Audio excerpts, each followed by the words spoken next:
other radio station. And the thrilling games continue. The prodigal son of all radio stations is on the air. Talk Sport 2, because sport never stops. There ain't no stopping them now. Get set for more live sport, more incisive pundit comment and opinion, and more Andrew McKenna.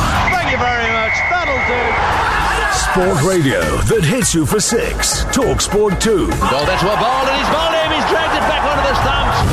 Hard tackling live Super League action. Strong and hard and made of steel. Live commentary of the UEFA Champions League. Champions of Europe again. Live Aviva Premiership Rugby. They must surely score. Golf coverage that's perfectly pitched. We're not allowed to cry on radio. We're supposed to be tough. Serving up live ATP Masters Series tennis. And Andy Murray, with his head in his hands, goes to congratulate Novak Djokovic. I'm so happy. Talk Sport 2. Live international football. What a goal! Get in the ring. Go the distance. Talk Sport 2. And Fury's got it. A unanimous decision. If you can kick it, Hit it. Bowl it. Pass it. Putt it. Pot it. or catch it. You'll find it right here on Talk Sport 2. The prodigal son of all radio stations is on the air. Can they make it two? Talk Sport 2, because sport never stops. We're sorry, this commentary is not available in your country. Please visit talksport.com/commentaries to hear an alternative stream or listen to TalkSport 2 for even more live sport. Talk Sport has so much sport, we're running out of radio to play it.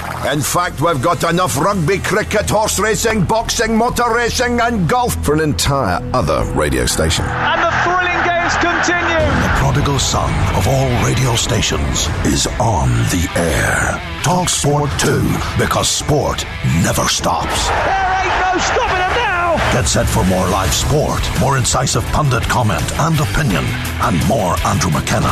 Thank you very much. That'll do. Sport radio that hits you for 6. Talk Sport 2. Goal there to a ball, and he's bowled him. He's dragged it back onto the stumps. Hard tackling live Super League action. Strong and hard and made of steel. Live commentary of the UEFA Champions League. Champions of Europe again. Live Aviva Premiership Rugby. They must surely score. Golf coverage that's perfectly pitched. We're not allowed to cry on radio. We're supposed to be tough. Serving up live ATP Masters Series tennis. And Andy Murray, with his head in his hands, goes to congratulate Novak Djokovic. I'm so happy. Talk Sport 2. Live international football. What a goal! Get in the ring. Go the distance. Talk Sport 2. And Fury's got it. A unanimous decision. If you can kick it, Hit it. Bowl it. Pass it. Putt it. Pot it. or catch it.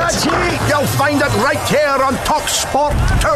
The prodigal son of all radio stations is on the air. Can they make it two? Talk Sport 2, because sport never stops. We're sorry, this commentary is not available in your country.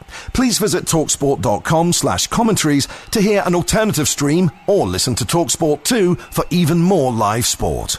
Talk Sport has so much sport, we're running out of radio to play it.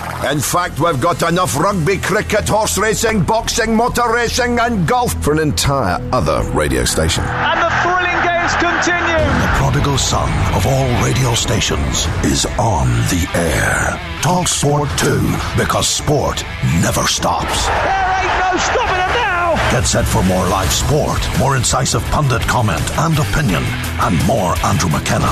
Thank you very much. That'll do. Sport radio that hits you for 6. Talk Sport 2. Goal there to a ball, and he's bowled him. He's dragged it back onto the stumps. Hard tackling live Super League action. Strong and hard and made of steel. Live commentary of the UEFA Champions League. Champions of Europe again. Live Aviva Premiership Rugby. They must surely score. Golf coverage that's perfectly pitched. We're not allowed to cry on radio. We're supposed to be tough. Serving up live ATP Masters Series tennis. And Andy Murray, with his head in his hands, goes to congratulate Novak Djokovic. I'm so happy. Talk Sport 2. Live international football. What a goal! Get in in the ring. Go the distance. Talk Sport 2. And Fury's got it. A unanimous decision. If you can kick it, Hit it. Bowl it. Pass it. Hut it. Hot it. or catch it. You'll find it right here on Talk Sport 2. The prodigal son of all radio stations is on the air. Can they make it two? Talk Sport 2, because sport never stops. We're sorry, this commentary is not available in your country. Please visit talksport.com/commentaries to hear an alternative stream or listen to TalkSport 2 for even more live sport. Talk Sport has so much sport, we're running out of radio to play it. In fact, we've got enough rugby, cricket, horse racing, boxing, motor racing and golf for an entire other radio station. And the thrilling games continue. The prodigal son of all radio stations is on the air. Talk Sport 2, because sport never stops. There ain't no stopping them now. Get set for more live sport, more incisive pundit comment and opinion, and more Andrew McKenna. Thank you very much. That'll do. Sport radio that hits you for 6. Talk Sport 2. Goal there to a ball, and he's bowled him. He's dragged it back onto the stumps. Hard tackling live. Super League action. Strong and hard and made of steel. Live commentary of the UEFA Champions League. Champions of Europe again. Live Aviva Premiership Rugby. They must surely score. Golf coverage that's perfectly pitched. We're not allowed to cry on radio. We're supposed to be tough. Serving up live ATP Masters Series tennis. And Andy Murray, with his head in his hands, goes to congratulate Novak Djokovic. I'm so happy. Talk Sport 2. Live international football. What a goal! Get in the ring. Go the distance. Talk Sport 2. And Fury's got it. A unanimous decision. If you can kick it, Hit it. Bowl it. Pass it. Hut it. Hot it. or catch it. You'll find it right here on Talk Sport 2. The prodigal son of all radio stations is on the air. Can they make it two? Talk Sport 2, because sport never stops. We're sorry, this commentary is not available in your country. Please visit talksport.com/commentaries to hear an alternative stream or listen to TalkSport 2 for even more live sport. Talk Sport has so much sport, we're running out of radio to play it. In fact, we've got enough rugby, cricket, horse racing, boxing, motor racing and golf for an entire other radio station. And the thrilling games continue. The prodigal son of all radio stations is on the air. Talk Sport 2, because sport never stops. There ain't no stopping them now. Get set for more live sport, more incisive pundit comment and opinion, and more Andrew McKenna. Thank you very much. That'll do. Sport radio that hits you for 6. Talk Sport 2. Goal there to a ball, and he's bowled him. He's dragged it back onto the stumps. Hard tackling live. Super League action. Strong and hard and made of steel. Live commentary of the UEFA Champions League. Champions of Europe again. Live Aviva Premiership Rugby. They must surely score. Golf coverage that's perfectly pitched. We're not allowed to cry on radio. We're supposed to be tough. Serving up live ATP Masters Series tennis. And Andy Murray, with his head in his hands, goes to congratulate Novak Djokovic. I'm so happy. Talk Sport 2. Live international football. What a goal! Get in the ring. Go the distance. Talk Sport 2. And Fury's got it. A unanimous decision. If you can kick it, Hit it. Bowl it. Pass it. Hut it. Hot it. or catch it. You'll find it right here on Talk Sport 2. The prodigal son of all radio stations is on the air. Can they make it two? Talk Sport 2, because sport never stops. We're sorry, this commentary is not available in your country. Please visit talksport.com/commentaries to hear an alternative stream or listen to TalkSport 2 for even more live sport. Talk Sport has so much sport, we're running out of radio to play it. In fact, we've got enough rugby, cricket, horse racing, boxing, motor racing and golf for an entire other radio station. And the thrilling games continue. The prodigal son of all radio stations is on the air. Talk Sport 2, because sport never stops. There ain't no stopping them now. Get set for more live sport, more incisive pundit comment and opinion, and more Andrew McKenna. Thank you very much. That'll do. Sport radio that hits you for six. Talk Sport 2. Oh, that's a ball, and he's bowled him. He's dragged it back onto the stumps. Hard tackling live. Super League action. Strong and hard and made of steel. Live commentary of the UEFA Champions League. Champions of Europe again. Live Aviva Premiership Rugby. They must surely score. Golf coverage that's perfectly pitched. We're not allowed to cry on radio. We're supposed to be tough. Serving up live ATP Masters Series tennis. And Andy Murray, with his head in his hands, goes to congratulate Novak Djokovic. I'm so happy. Talk Sport 2. Live international football. What a goal! Get in the ring. Go the distance. Talk Sport 2. And Fury's got it. A unanimous decision. If you can kick it, Hit it. Bowl it. Pass it. Putt it. Pot it. or catch it. You'll find it right here on Talk Sport 2. The prodigal son of all radio stations is on the air. Can they make it two? Talk Sport 2, because sport never stops. We're sorry, this commentary is not available in your country. Please visit talksport.com/commentaries to hear an alternative stream or listen to TalkSport 2 for even more live sport. Talk Sport has so much sport, we're running out of radio to play it. In fact, we've got enough rugby, cricket, horse racing, boxing, motor racing and golf for an entire other radio station. And the thrilling games continue. The prodigal son of all radio stations is on the air. Talk Sport 2, because sport never stops. There ain't no stopping them now. Get set for more live sport, more incisive pundit comment and opinion, and more Andrew McKenna. Thank you very much. That'll do. Sport radio that hits you for six. Talk Sport 2. Oh, that's a ball, and he's bowled him. He's dragged it back onto the stumps. Hard tackling live. Super League action. Strong and hard and made of steel. Live commentary of the UEFA Champions League. Champions of Europe again. Live Aviva Premiership Rugby. They must surely score. Golf coverage that's perfectly pitched. We're not allowed to cry on radio. We're supposed to be tough. Serving up live ATP Masters Series tennis. And Andy Murray, with his head in his hands, goes to congratulate Novak Djokovic. I'm so happy. Talk Sport 2. Live international football. What a goal! Get in the ring. Go the distance. Talk Sport 2. And Fury's got it. A unanimous decision. If you can kick it, Hit it. Bowl it. Pass it. Putt it. Pot it. or catch it. You'll find it right here on Talk Sport 2. The prodigal son of all radio stations is on the air. Can they make it two? Talk Sport 2, because sport never stops.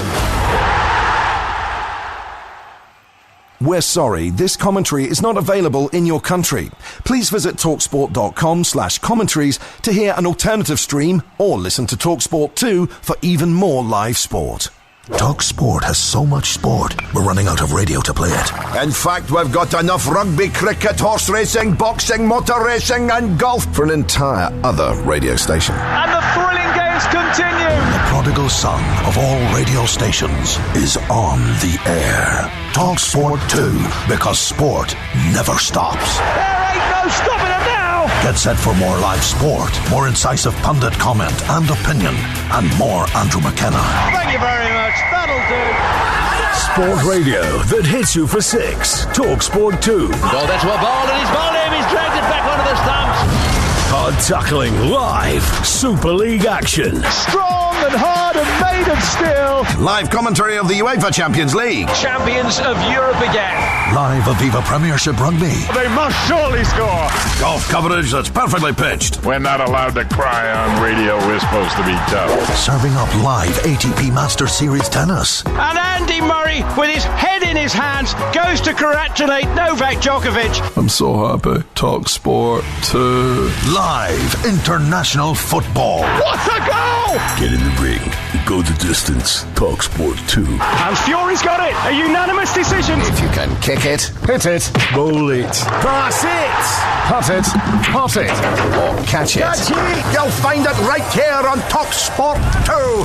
The prodigal son of all radio stations is on the air. Can they make it two? Talk Sport 2, because sport never stops.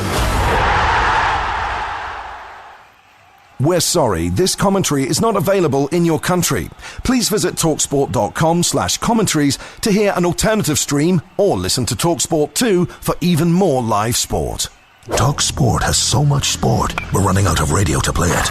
In fact, we've got enough rugby, cricket, horse racing, boxing, motor racing and golf for an entire other radio station. And the thrilling games continue. The prodigal son of all radio stations is on the air. TalkSport 2, because sport never stops. There ain't no stopping them now. Get set for more live sport, more incisive pundit comment and opinion, and more Andrew McKenna. Thank you very much. That'll do. Sport radio that hits you for 6. TalkSport 2. Goal into a ball and he's ball him, he's dragged. Bench Aston Villa, which is why I think he made those 4 changes. Yeah, it just didn't bear fruit today, did it? What is the fruit that we can hear at Scotland? There's been a huge goal in the National League at Rochdale. TalkSport is Chris Hull. Absolutely extraordinary. Here at Scotland we had 6 minutes of additional time, and in that 6 minute of additional time, in the 96th minute, Rochdale have scored. Rochdale 1, York City 0. It's an extraordinary script. We said it at the start of the day. You couldn't write this script. Rochdale going into the game with 105 points, York City with 107 points, and Rochdale have scored with just seconds remaining. We have had a little stoppage over the last minute or so because the fans have come onto the pitch. They've had to go back into the stands. We'll have at least another minute remaining. The goal was scored by Manny Disraway, but the real story is the delivery from club legend Ian Henderson, 41 years young. He's come off the bench with 20 minutes to go. Today is his 450th appearance for the club. He's also the club's record goal scorer, and from the left-hand side of the penalty area, he's just dinked one into the back post, and there is the giant Manny Disraway, who has actually risen and nodded the ball home, literally from a couple of yards out. It's one of the biggest goals in Rochdale's history potentially, but York City may have 60 seconds to get an equaliser, which would then send them up into the Football League. It's an extraordinary script. It's an extraordinary ending here at Scotland, and as I say, we still probably have around about a minute left due to that pitch invasion. At this moment in time, Rochdale are heading back into the Football League. It's Rochdale 1, York City 0. Chris Hull, everyone will be on tenterhooks there in Scotland. It is extraordinary stuff, isn't it? Because as it stands, it is Rochdale who, as Chris rightly said, will be going up to the Football League. Just a point between them at the moment. York City still have a little bit of time to score if they want to, but if they can, at the moment, this is how the table stands. Rochdale on 108 points, York City on 107. Woo! Not quite as exhilarating here at Craven Cottage in that second half. Yet still plenty riding on it again, perhaps not as much as in that game at Scotland, but certainly for Unai Emery's side, you have to say potentially they had one eye on that midweek fixture, which is a huge semi-final clash in the Europa League, because they didn't play like the team that we're used to seeing. No, and Sam's absolutely spot on, because I watched his pre-match presser as well about saying Premier League. In other words, whatever the next game is, and the next game is the Premier League, and they want to try and nail it. And if Liverpool beat Palace, then they go above Aston Villa, and Aston Villa are into 5th place. But, look, if they finish in 5th, which they'll definitely finish top 5. But you want to create that momentum, that rhythm, that going into games with lots of confidence. And Resh, you can't do this, but let's just say we'll take the last 2 games, or the game of each side. Nottingham Forest, what a win that was. Aston Villa, poor performance that was. You could argue that Forest, therefore, are going into the game in better form. Now, you can't just single it out like that.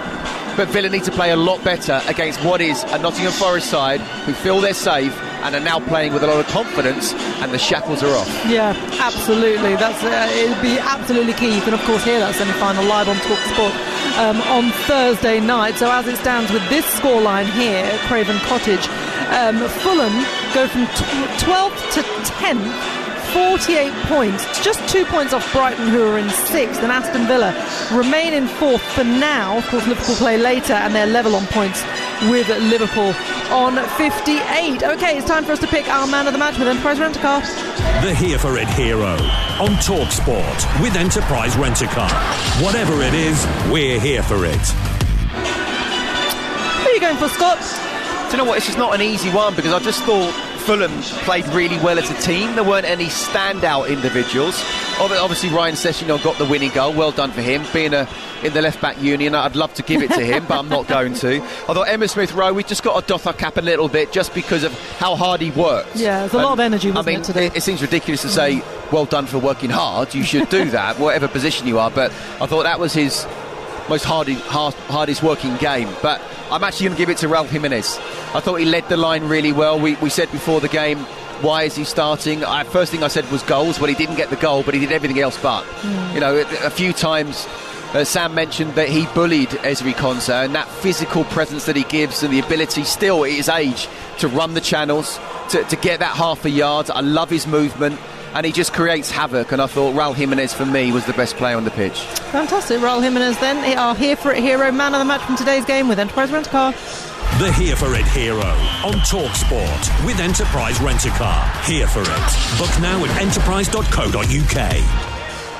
Well, it's all going off across the Football League and potential entrance to the Football League. Let's go back to Chris Hull in the National League.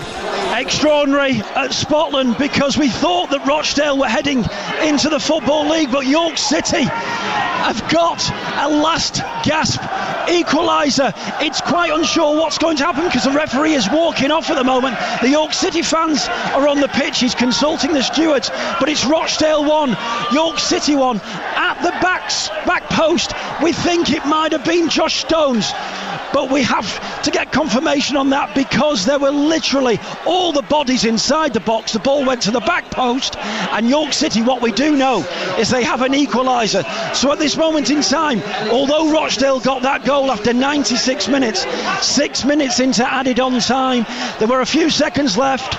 The referee paused the game to allow the spectators to go back into their positions, and in those few moments York City look like they've got that seismic pivotal goal that might be sending them back up into the Football League. The referee is consulting with his stewards, also the players and the management, and he's just allowing things to settle down. But at this moment in time, York City have equalised. Rochdale 1, York City 1.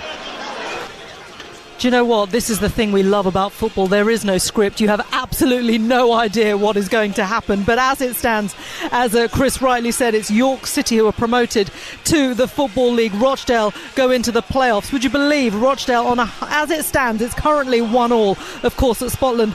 Rochdale with 106 points. Not enough to be promoted, because York City have 108. Absolutely extraordinary stuff. That game still in play then because of all the disruption during it, but there are full-time results across the EFL. We're going to start at the Hawthorns, and here's TalkSport's Anil Kandola.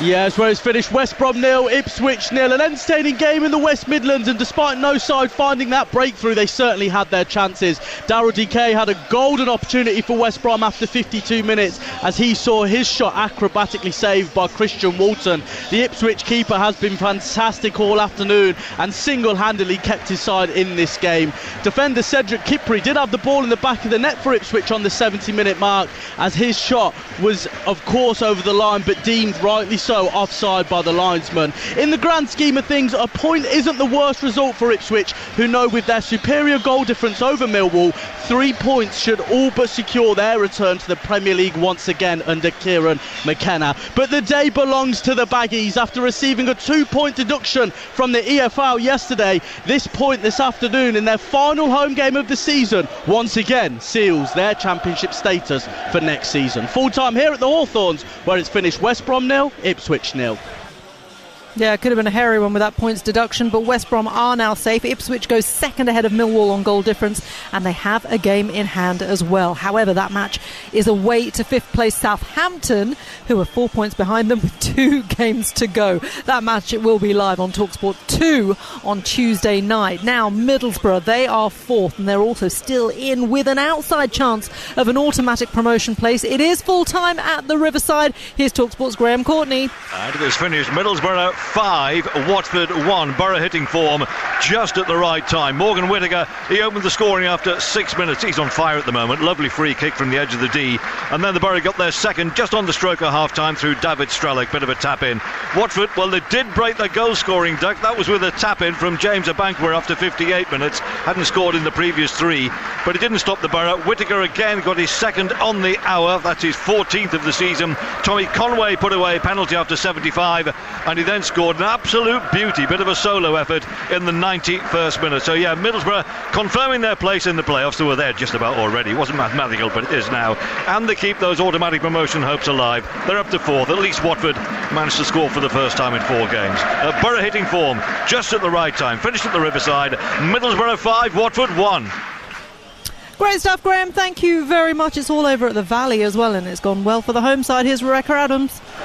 It has indeed. It's finished Charlton 2, Hull 1. The home side opened the scoring in spectacular fashion when Connor Cody set up Charlie Kelman for an unbelievable long-range strike. He powered high into the top right-hand corner of the goal. There's a big injury concern for the visitors. They had recalled Elliot Matazo for the first time since February of last year following an ACL injury, and he made his long-awaited return today but went down under a heavy tackle in the first 10 minutes and was taken off a couple of minutes after that, meaning that there were 7 added on. And it was in that time that Hull got their equaliser after being pretty anonymous up until then, with John Egan heading in from the right of the 6-yard box with almost the last play of the half. But Charlton restored their lead when Jayden Fevrier dribbled his way past 3 Hull defenders to score left-footed from the edge of the box, drilling the ball low into the net on 68 minutes.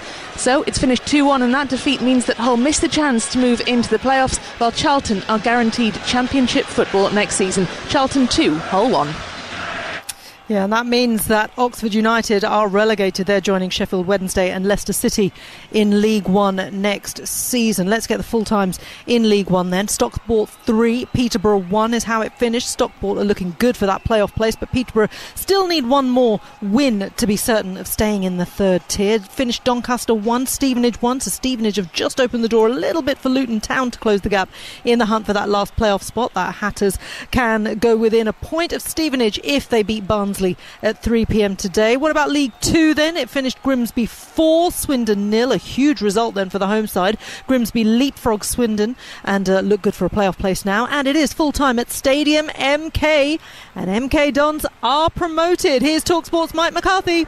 Yeah, it finished MK Dons 3, Tranmere Rovers 0. After 3 years away, MK Dons back in the 3rd tier. The fans spilling onto the pitch. It has been a party atmosphere all afternoon. Credit as well to the Tranmere fans who've been applauding their hosts. League 2's top scorer is simply too good for the division's worst defence. The hosts taking control with 2 goals in 5 first half minutes. Nathaniel Mendez-Lang with a precise low volley from 15 yards opening the scoring. Then Tranmere goalkeeper Marco Morosi digging the ball out of his net shortly afterwards. He had no chance from Alex Gilby's latest goal from range. His right foot curler from 20 yards was spectacular. Callum Patterson adding a 3rd with a glancing header in the second half to leave the outcome in no doubt. MK Dons boss Paul Warne has a 5th promotion as the manager then. The celebrations well underway. A word on Tranmere, who have had a miserable 2026. 11 points from 22 games. The poor form of others could still save them today, but the fact that there are any nerves at all will continue to infuriate the faithful. If they need anything at home to promotion chasing Grimsby next week, it could be very dicey. But this is MK Dons Day.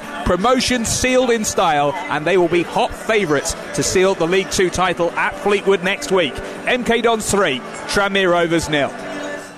Mike McCarthy, thank you. Let's head back to the National League, where there's been drama, nerves and a little bit of everything else in between. Is it over at Spotland though? Let's hear from TalkSport's Chris Hull.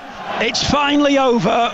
Rochdale 1, York City 1. York City are back in the Football League with the most extraordinary ending, with moments left of 6 minutes added on time here at Spotland. Manny Desarowe heads home at the back post for Rochdale, sending Rochdale up at that stage. We then had a pitch invasion, which meant there were seconds still to be played. The referee started the game, and in those seconds that resumed, Josh Stones fired home at the back post for the Minster men. Congratulations to York City. You're back in the Football League next season, and despite having 106 points, Rochdale are heading for the playoffs. Rochdale 1, York City 1. Chris Hull losing his voice there, I think. What a game then over at Spotland. So confirmation then that York City are up. It's absolutely incredible stuff. They'll be playing their football in League 2 next season. Rochdale, despite having that prolific season, they'll have to settle for a place in the playoffs. What about here at Craven Cottage? Just a single goal in and out in the West London sunshine. It's been a brilliant day here, but it does a lot for Fulham's hopes of keeping a European dream alive. They're up to 10th in the table, just 4 points or 2 points off 6th place, and Aston Villa, of course, still look on course for a Champions League spot, but of course they've got a big European semi-final in the Europa League coming up in mid-week. Stay tuned with us here as Sam Matterface will be speaking to both Unai Emery and Marco Silva, and you can hear both their reactions very shortly on TalkSport. Coming up next here on TalkSport, Adrian Durham is up with Game Day Live, taking you around the grounds with all the goals as they go in at 3 o'clock in the Premier League and EFL, and of course we've got FA Cup semi-final commentary coming up for you this afternoon, as well as Manchester City take on Southampton at Wembley. That's it from us at Craven Cottage.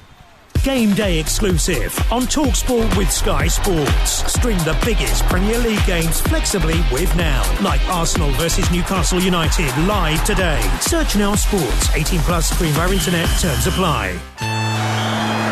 He's having a blinder. He's clipped the post. He's looking formidable. Then substitution. His game might be over, but yours isn't. With Betfair's Safe Sub, your bet simply rolls onto the player coming on. Play in a different league with Betfair. Valid on selected leagues and markets only. Applies to singles, multiples and bet builder bets on qualified player outcome selections. Does not apply to odds boost. T's and C's and exclusions apply. 18 plus. Gambleaware.org. Game day exclusive on TalkSport with Enterprise Rent-A-Car. Here for it. Book now at enterprise.co.uk. TalkSport on DAB, online, on your mobile. Game day live. Every goal from every game that matters. Scores by satellite. The goals, the gasps, the groans, and the gamesmanship in one light-speed Saturday afternoon supernova. Save your Saturday. Game day live on TalkSport. After Forest's 5-0 hammering of Sunderland last night, the 3 o'clock relegation focus is on West Ham at home to Everton and Spurs away to Wolves. On top of that, it's decision time in the EFL. Around the grounds with all the goals as they go in, it's Saturday afternoon on TalkSport. This is Game Day Live. Which way will the relegation battle swing next? Xavi Simons again into the area. Brilliant goal! Oh, Xavi Simons, I've got to applaud that. I don't want to put too much pressure, but we have to know the situation. We can't forget the table. We can't forget we need a win. Castellanos with another shot in off the post and in. And West Ham move out of the relegation zone in the Premier League. Very confident. I think the performance of the team gave us all in the club the hope and the belief that we are competing well. Ball into the near post and Barry is there, stealing a march on his central defender to poke home. Dangerous delivery to the far post and it's headed home by Maxence Lacroix. Now we have the opportunity to win 4 times against Liverpool in one season. Right foot in from the edge of the penalty area and he's in. That's a magnificent set piece. And it is Liverpool's man of the moment, their best player this season, Dominic Szoboszlai. TalkSport and the Premier League, the gift that keeps on giving.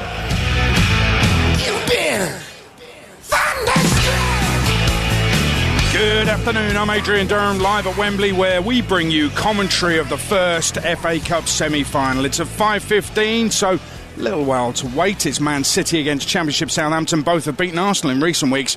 More on this semi-final coming up later on. I'm also going to round up everything that's happened in all three national leagues this lunchtime on the final day of their regular season. We're hoping to hear from the managers of both York and Rochdale as well. You just heard the drama from TalkSport's Chris Hull at the end of that game at Spotland. York equalising in the 103rd minute to secure promotion, but not without controversy. There are questions about whether Josh Stone's goal actually crossed the line. The York equaliser, did it actually cross the line? TV evidence seems to be inconclusive.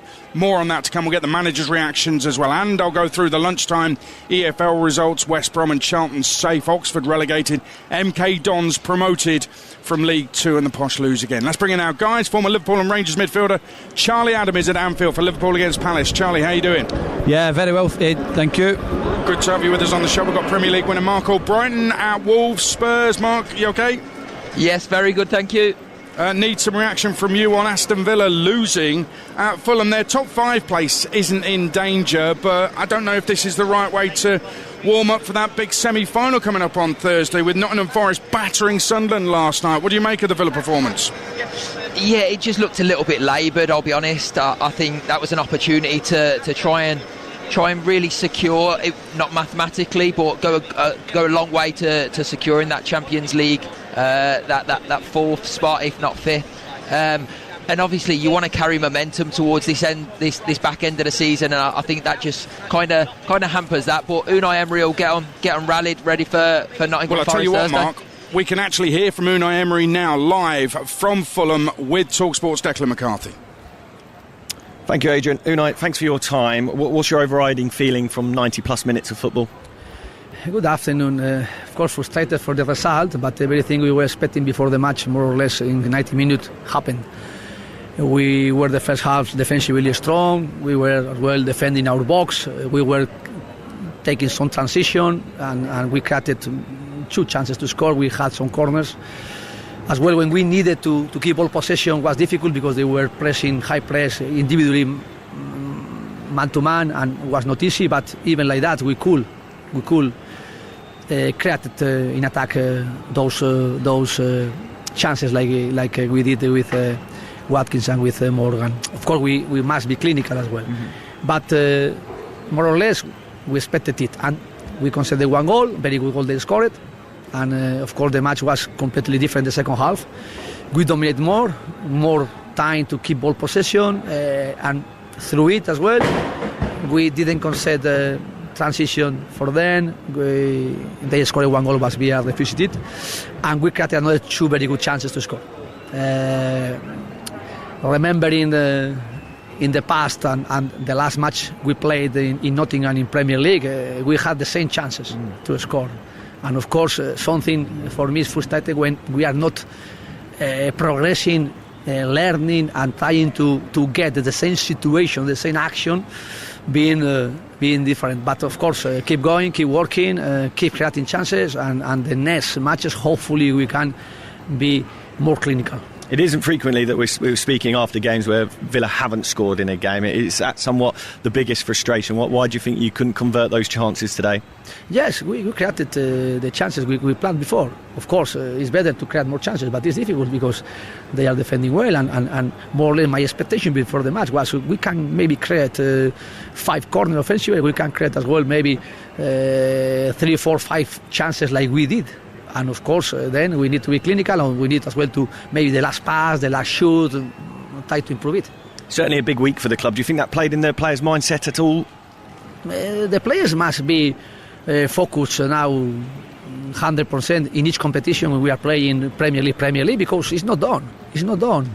And we will need points to achieve our objective in Premier League. And then, of course, Europa League is something very, very important. We're in semi-final, but we're in semi-final 4 teams, and each one has 25% the possibilities to get the final. We have 25%, and of course it's going to be very difficult. And this is the reason, at the end, always the Premier League is where you are achieving your objective. Just finally from me, how confident are you that Onana is going to make it back in the side for Thursday in that semi-final? I don't know now. Thank you very much, Unai. That's Unai Emery on TalkSport. Dick, thanks very much. We'll hopefully hear from Marco Silva as well. Fulham beating Aston Villa by 1-0. Right, less than 15 to kick off. Let's go around the grounds in the Premier League to Molineux. James Maddison stays on the bench for Spurs at Wolves. Here's TalkSport's Jeff Peters. Yeah, 5 games to go for Spurs to drag themselves out of trouble, and they'll see this as a huge opportunity to put pressure on those above. Jed Spence returns at left back as Udogie is injured. Spurs 2 points from safety have Kinski in goal, Porro, Danso, Van der Ven and Spence, Gallagher, Bentancur and Bissouma, Kolo Muani, Solanke and Simons. Maddison among the subs again, but not expected to feature. Wolves already relegated, playing for pride. 5 changes, Krejci injured, the other 4 dropped to the bench. Pedro Lima, 19 years old, makes only his second league start and first since January last year. Sarr returns in goal, Santi Bueno, Totti and Lima back 3, Doherty, Andre, João Gomez and Hugo Bueno, Mane, Rodrigo Gomez behind Armstrong. It's Wolves and Spurs at Molineux. The Hammers unchanged as they host their old manager West Ham against Everton. Here's TalkSport's Ian Abrams. Yeah, 3 games in a row, Nuno's picked the same team and they have to match or better Spurs' result to stay out the bottom 3 today, because a draw of a Spurs win would mean West Ham drop back in on goal difference. So Hermanson's in goal, Walker Peters, Mavropanos, Disasi and Diouf across the back, Bowen, Souček, Fernandez and Somerville are 4 across midfield, Pablo behind Castellanos. As for Everton, 2 changes for David Moyes, who's 63 today and bought West Ham their first trophy, their only trophy in over 40 years, this club, in his last season at the club. Keane in for Branthwaite and Barry for Beto. So Pickford's in goal as O'Brien, Tarkowski, Keane and Mikalenko across the back. Gay and Garner, the 2 holding in midfield. McNeil, Dewsbury Hall and Ndiaye behind Barry as the lone striker. All the pressure is on West Ham towards the bottom, but Everton are eyeing Europe, Adrian, so they'll want to win as well. It's West Ham against Everton here at the London Stadium. Big players starting for Palace at Liverpool. Here's TalkSport's Matt Jones. Yes, JP Mateta last started in the league in January, and it's 6 weeks since Adam Wharton was able to be in the 11, but with a huge Conference League semi-final against Shakhtar coming up on Thursday, Oliver Glasner's able to get some much-needed minutes into both players. They're among 4 changes. Daichi Kamada and Ismail Assar also come in. Jefferson Lerma, Will Hughes, Jeremy Pino and Jurgen Strand-Larsen are the players who drop to the bench. So Henderson has a back 5 of Munoz, Richards, Lacroix, Canvo and Mitchell in front of him. Wharton and Kamada are the holding midfielders, with Johnson and Sarr supporting Mateta up top. As for Liverpool, who will be delighted with that Villa defeat earlier, we knew there'd be no Georgi Marmadashvili due to injury, so Freddie Woodman makes his first league start for the club. His dad used to coach here at Crystal Palace. Alexi McAllister is also back in. Ryan Gravenberch slipping to the bench. So Woodman in goal, then Jones, Kanate, Van Dijk and Robertson start at the back. McAllister joins Szoboszlai in midfield with Wirtz and Gakpo just in front of them, and then Salah and Isak up top. Win today and the Reds go 4th. It's Liverpool against Palace from 3. Around the grounds in the EFL shortly. Let's get the latest though from Betfair, the official betting partner of TalkSport's Premier League coverage. Odds update on TalkSport with Betfair. Play in a different league this season with Safe Sub from Betfair. 18+, gambleaware.org. James Mackey is with us from Betfair. Each week we place a bet on the Betfair Sportsbook, with all the winnings going to the Bobby Moore Fund, raising funds for life-saving bowel cancer research. For our charity bet this week, we're placing a treble on Liverpool to beat Palace, West Ham to draw with Everton and Tottenham to win away at Wolves. James, what do you think? Yeah, today's charity bet, Adrian, sees a home win, an away win and a draw, so something for everyone today, starting at Anfield, and you've gone with Liverpool to beat Crystal Palace at 8-15. And although it's been an up and down season for Liverpool, they have won 6 of their last 10 Premier League games. Next up is the away win, and you're going for Spurs to beat the relegated Wolves at 8-13. Look, it's really D-Day for Spurs today, isn't it, when it comes to relegation, and they couldn't ask to play a better team at the moment in Wolves, but haven't won since December in the league. And finally, you've gone for West Ham and Everton to play out a stalemate at the London Stadium, which is the value of the treble at 2-1. And each of the last 3 Premier League meetings between West Ham and Everton have been drawn. So, Adrian, the treble comes out at around 11-2, with the £50 charity stake returning £371.54 to the Bobby Moore Fund if being successful today. And remember, these selections are backed in the Match Odds 90 market. If those selections are winning at 90 minutes, we'll be paying out regardless what happens in added time under our 90-minute guarantee. So fingers crossed we can have some more money into the pot, which now stands, Adrian, for the season at £5,144.33. Oh, well done us. Am I allowed to say that? Yes, I am. That's odds update, all thanks to Betfair 18+. BeGambleAware.org. Odds update on TalkSport with Betfair. Play in a different league this season with Safe Sub from Betfair. 18+, gambleaware.org. Round the grounds in the Championship with 7 to go to kick off. Charlton won and West Brom drew. And those results have been a proper mood hoover at Oxford United as they face Sheffield Wednesday. Here's TalkSport's Lawrence Mora. Yeah, welcome to the saddest ground in the EFL. Oxford's 2-year stay in the Championship is over. Hughes fans headed to the bars at lunchtime. Some sat in front of me listening intently on the radio. Fingers were crossed, but it wasn't to be. And for the second successive season, their manager Matt Bloomfield will have joined a Championship club in January, only to suffer relegation with them at the end of the season. He makes 4 changes from defeat to Wrexham to Vist. Volks, Donnelly and Maku come into the 11. Wednesday, when they had their relegation confirmed weeks and weeks ago, they make 3 changes from defeat to Borough. Charles starts in goal, Chalobah and Lowe return. The sun's shining, the stadium's packed, and everyone is saying goodbye to the Championship as Oxford take on Sheffield Wednesday. And time running out for Derby at the other end. They head to QPR, watched by TalkSport's Ben Jacobs. Well, Derby County's playoff hopes are still at least alive after Charlton beat Hull City, and the visitors here at Loftus Road can move within 1 point of the top 6 with a victory at mid-table QPR. They need a favour, though, tomorrow from Coventry City against Wrexham. The visitors make 3 changes from their 2-1 loss at Norwich last time out. Sanderson, Johnston and Fraulo all come into the side. QPR can still finish in the top half, and Julian Stefan makes 7 changes for their final home game of the season. Nardi, Clark, Salter, Smith, Benny and Benge, Varane and Kone all coming in following Tuesday's 2-1 loss to Swansea. You can watch this game live on TalkSport 2 with Ian Danter and Perry Groves. It's QPR against promotion-chasing Derby from Loftus Road. Jack Wilshire's Luton go to Bolton last day of the season, and the Hatters are still in the playoff hunt in League One. Home to Barnsley today in front of TalkSport's Dave Rowe. Yes, after underachieving for so long, Luton are on a roll with 6 wins in 9 unbeaten. They still need help from elsewhere, but even a draw today will take things down to that game at Bolton next week. A win puts real pressure on Stevenage, who dropped points today. Wilshire's side are strong favourites here against mid-table Barnsley, who have just 1 win in 10, and manager Conor Hourihane will leave at the end of the season. Anderson and Jones return for the home side, for whom Casey Palmer has scored 7 in 10. The Tykes bring in Earl, O'Keefe and Phillips. At Kenilworth Road, it's Luton Town against Barnsley. Into League 2. Salford went 3rd in League 2 by beating promoted Bromley Thursday night. Cambridge can claim that spot back today, and they could help send Barrow down. Big game for TalkSport's Mike Sill. Yes, tension, anxiety, fear, relief, joy, take your pick. Just a handful of the emotions that will be swirling around this stadium for the next couple of hours. When it comes to automatic promotion, Cambridge know they must win to keep their destiny in their own hands. Barrow, on the other hand, are heavily reliant on what happens elsewhere and know if they lose, their Football League destiny could be decided today. Cambridge are unchanged from their last gasp defeat by Grimsby here in midweek. Barrow show 4 changes, notably striker Josh Gordon, who scored 3 goals in 5 games, is back. It's Cambridge versus Barrow at the Abbey.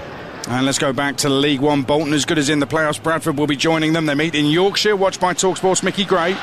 Yeah, just a 1 point separates these two sides, sitting 3rd and 5th with 2 games remaining. It's the same 11 for Graham Alexander's Bantams from their 1-1 draw with Plymouth in midweek. So Jaden Jackson leads the line ahead of fit again Will Swan. 3 changes for Stephen Schumacher's Bolton after their 3-3 draw with Huddersfield. 1 in force with Jose 2-2 suspended after his red card. Gale moves to the bench and Dalby misses out. In come Christie, Sissoko and Burstow at a packed University of Bradford Stadium. It's Bradford against Bolton. Wow, so we're going to be taking you around the grounds, bringing you all the goals as they go in this afternoon, and some big Premier League games involving the relegation battle after that huge 5-0 win for Forest at Sunderland last night on TalkSport. Leaves them on 39 points. They're running away to Chelsea, away to Aston Villa, home to Newcastle, at Man United and home to Bournemouth on the final day. West Ham on 33 points, and after today's game against Everton, away to Brentford, home to Arsenal, away to Newcastle and home to Leeds on the final day. And Spurs, who are in the relegation zone, 2 points behind West Ham. They're on 31 points, and after today's game at Wolves, they go to Villa, home to Leeds, away to Chelsea and home to Everton on the final day. And remember, it's not about how many points you get. It's about where you finish. So it is going to be, listen, the last couple of seasons has been 20-something that's got you into the relegation zone. It will definitely, we know, be 30-something, and it could be high 30s as well. It depends if Roberto De Zerbi gets the Spurs act together. We shall see. Let's go back to Mark All Brighton, who's at Molineux. How do you see it shaping up? Spurs, it feels to me, Mark, like they've got to win today. Oh, I think it's a must-win game for them today, regardless of results elsewhere. I think this is huge for them, and one that's not going to be easy for them either. Wolves have had some good wins here at Molineux in recent months, so it's not going to be a walk in the park. And I think one positive that Tottenham could probably take, obviously Roberto De Zerbi has had a little bit more time on a training field, and hopefully he's got more messages across to the players, and hopefully they can put that into place. Mark, for the time being, thank you very much. We'll get back to you at Molineux. Wolves Spurs about to kick off. So is Liverpool, Palace, as well as West Ham, Everton. And a reminder that Aston Villa losing today means that Liverpool win and they go above Aston Villa into 4th place, Villa into 5th. And let's remind you that 5th place, if Aston Villa finish there and they win the Europa League, there's quite a few ifs and buts there. If they finish 5th and win the Europa League, then 6th place becomes a Champions League spot. Brighton currently occupy 6th space in the Premier League. Games are getting underway up and down the country. Live on TalkSport, we're going to take you around the grounds, bringing you all the goals as they go. And it's game day live on TalkSport with Enterprise Rent-A-Car, whatever it is, they're here for it. And the show coming to you live from Wembley ahead of the first FA Cup semi at 5:15, and we're back again for the second semi-final tomorrow on TalkSport. Charles with a shot! Southampton lead again! Southampton 2, Arsenal 1, and Haaland has a hat-trick. Liverpool are being utterly dismantled. For us, it's the same challenge as always. We make sure that we prepare in the best way possible, and we'll be up for the challenge. Garnacho, deep breath, right-footed, scores. Goalkeeper goes the wrong way, and Garnacho makes it a magnificent 7. The FA Cup rekindles a rivalry, and Stroud hits it, and it's in off the post, and Leeds United have done it. They're into their first FA Cup semi-final since 1987. That's why you should never give up in the FA Cup. Man City Southampton kicking off here at Wembley at 5:15. We've got it live on TalkSport tomorrow 1:30. Join us live at Wembley again for Chelsea against Leeds. A reminder of the early games. It finished Fulham 1, Aston Villa 0, live and exclusive on TalkSport. Ryan Sessegnon with the only goal. Fulham going to the top 10. Championship, Charlton 2, Hull City 1, Charlton are safe. Middlesbrough 5, Watford 1, and West Brom 0, Ipswich 0. West Bromwich Albion are safe. Those results mean that Oxford have been relegated this afternoon. So we know the 3 that have gone down, Oxford, Leicester and Sheffield Wednesday. Up at the top of the table, Ipswich go back into second spot with their point. They're on 80 with 2 games left. Millwall on 80 with 1 game left. They're behind Ipswich on goal difference. Middlesbrough's big win puts them on 79 points, a point behind Ipswich and Millwall. They've only got 1 game left though. Southampton with a couple left. They're on 76. Southampton, Ipswich, Tuesday night is absolutely gigantic. Southampton in the FA Cup semi-final here today, of course. Hull City back into the are in the 6th spot, the last playoff spot. Wrexham play tomorrow at Coventry. If they get a draw in that, they will go above Hull into 6th place. League 1, Doncaster 1, Stevenage 1 was how it finished in the early kick-off. Stevenage stay in the final playoff place. They are 4 points ahead of Luton Town, who are playing at the moment, and Stockport 3, Peterborough 1. Hat-trick for Louis Barry, who was way better than anybody else on the pitch. Stockport into 4th place and as good as secure in the playoffs. Let's go back to Craven Cottage. Fulham 1, Villa 0. Here's Marco Silva with Dec McCarthy. Marco, thank you for joining us live on TalkSport. It's their 10th home win of the season. How pleased are you with that performance today? Very pleased. Massive 3 points for us. We knew before the match that was almost a must-win game for us. And overall, looking to the game, I believe that we deserve that. Great first half. Moments on the ball, good moments on the ball. Good control of the game. We knew it that against a side like Villa, if you have to take risks, in some moments you are going to be man-on-man in the back, and 2 against 2 most of the time. First half you play against 2 against 2 against Rodgers and Watkins. But the reality that we had great moments, good moments to press. great goal we scored. The way we built that moment was a great one. The number of players inside the box, the second line inside the box with Sessignon was everything almost perfect. Probably Sasha should finalize first in that moment. Was a great one, and the first half was top one from us. Second half, good reaction from them. We didn't have the ball like we should. Much more time, much more on the ball from them. But I believe, apart from 2 moments, we kept them quiet. We had 2 great moments. Different when we stole the ball from them, and that better pass, better reception. We should have created more. We scored the second goal. That for me is a clear normal goal, and was disallowed. So many goals that I've seen in Premier League so far in that way, goals that we have considered in that way, goals that other teams have been scoring in that way, and I didn't see fouls. This afternoon was a foul. Even so, definitely deserve the 3 points and big win for us. What does this result do for your hopes of bringing European football to Craven Cottage, and how much would that mean to you to get that over the line? No, we have to keep fighting, keep ourselves in a big battle, 100% sure, keep ourselves there. Just it's not the end. We have more 4 games to go, and it's going to be a big fight. But all the players, and I keep saying to them, they should be proud to set ourselves in a position that we are at now. Of course, we have to keep fighting very hard to show this, how we are hungry to fight and to compete. This afternoon we showed that, and I'm pleased for that. And that's it. And the fans, they should be as well. If 4 games to go and we are 2 points from the 6th position, and we set ourselves in this position, everybody should be proud.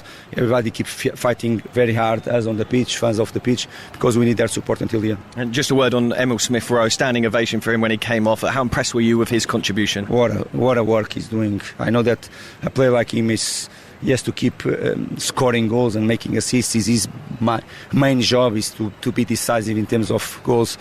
But is that almost a target you've set for him? No, definitely, and he knows that. Of course, we set from the first day he joined the football club. But all the other things he's putting there on the pitch, the hard work that he put, how he pressed, how he helped, how he was ready to do the ugly part of the game that we needed in the level that you are against the time side as Villa. And I'm really pleased when the fans, they recognize the hard work from the players, and Emil needs his love. Because with his love, with the capacity that is more right now to work harder, he's going to give him after the chances to score in important moments of the game. Thank you for joining us on TalkSport, Marco. There you go, Marco Silva, the Fulham manager, live on TalkSport after they beat Villa 1-0. And as he said there, Fulham in 10th on 48 points. And I mentioned Brighton in 6th, could be a Champions League spot. They're on 50. Well, just 2 points between them. Everton are on 47 points in 11th place. Fulham, Brentford, Chelsea all on 48, Bournemouth on 49 and Brighton in 6th on 50. So tight in the race for Europe. We've got a early goal in the Championship at Oxford, Lawrence Mora.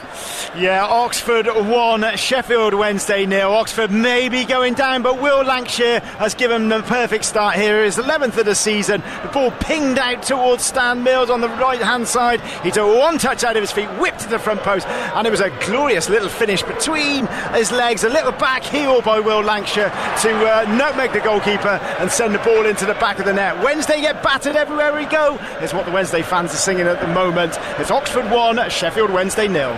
I like Will Lancashire. I think he's a good player. Reminds me a lot of, don't at me, Harry Kane. He's on loan from Spurs, and as Lawrence was saying, that's actually his 11th goal all comps, his 10th league goal in a poor side. That is impressive. Good leader of the line, Will Lancashire. And Sheffield Wednesday, relegated over 2 months ago, 38 without a win, an all-time record, taking 11 points from a possible 114. Lost 31 games this season, a club record and a second-tier record. Lowest scorers, worst defence. They're just rubbish when they're going down. Just to finish off League One, I mentioned that Stockport had consolidated in the playoffs, beating Peterborough 3-1. Posh can still go down, but if Exeter lose today, Posh will be safe. But it's through nothing they've done. Their defending is absolutely abysmal. Every single one of them. League 2, Grimsby 4, Swindon 0. Grimsby up to 5th, looking good for the playoffs. MK Dons 3, Tranmere 0.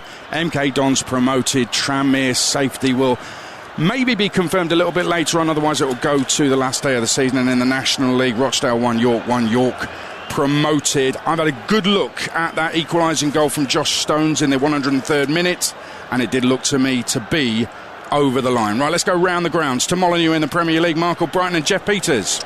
It's Wolves 0, Spurs 0. Spurs have a corner as we speak, but it's been overhit by Xavi Simons. But it has really been all Spurs in the opening exchanges. We saw a free kick from Pedro Porro, headed back across goal by Kevin Danso, who, by the way, the Spurs fans have been singing his name very loudly. Lots of support for him. So when that header came back across, Solanke went diving in, but he couldn't get a touch. There were appeals for a penalty, but nothing doing, according to the referee, Anthony Taylor. And Spurs have looked bright here, Mark. Yeah, Spurs have looked bright. They've started really well, very positive on the front foot. Wolves seem to have gone with more of a back five than their traditional back three in what we've seen under Rob Edwards. But whether that's due to the numbers that Tottenham are flooding forward with Gallagher getting so high up as well as and trying to help out Solanke. You've got Simons on the left hand side and Mawani on the right hand side as well. So I think they're just trying to, especially in the early stages, just combat that attacking threat that Tottenham offer with their numbers. So De Zerbi hasn't had long with this squad to try and change things around, to try and freshen things up, and they are running out of time. But are we going to see today, do you think, a slight change, a slight tweak in how they do play? Yeah, I think we can already see it. There's been some good link up already with Simons, Gallagher, Jed Spence over on that left hand side. I think we can already see signs of it. I think a big thing is the mentality, and looking at the opening 10 minutes, almost it's that they seem to be playing with a bit of confidence.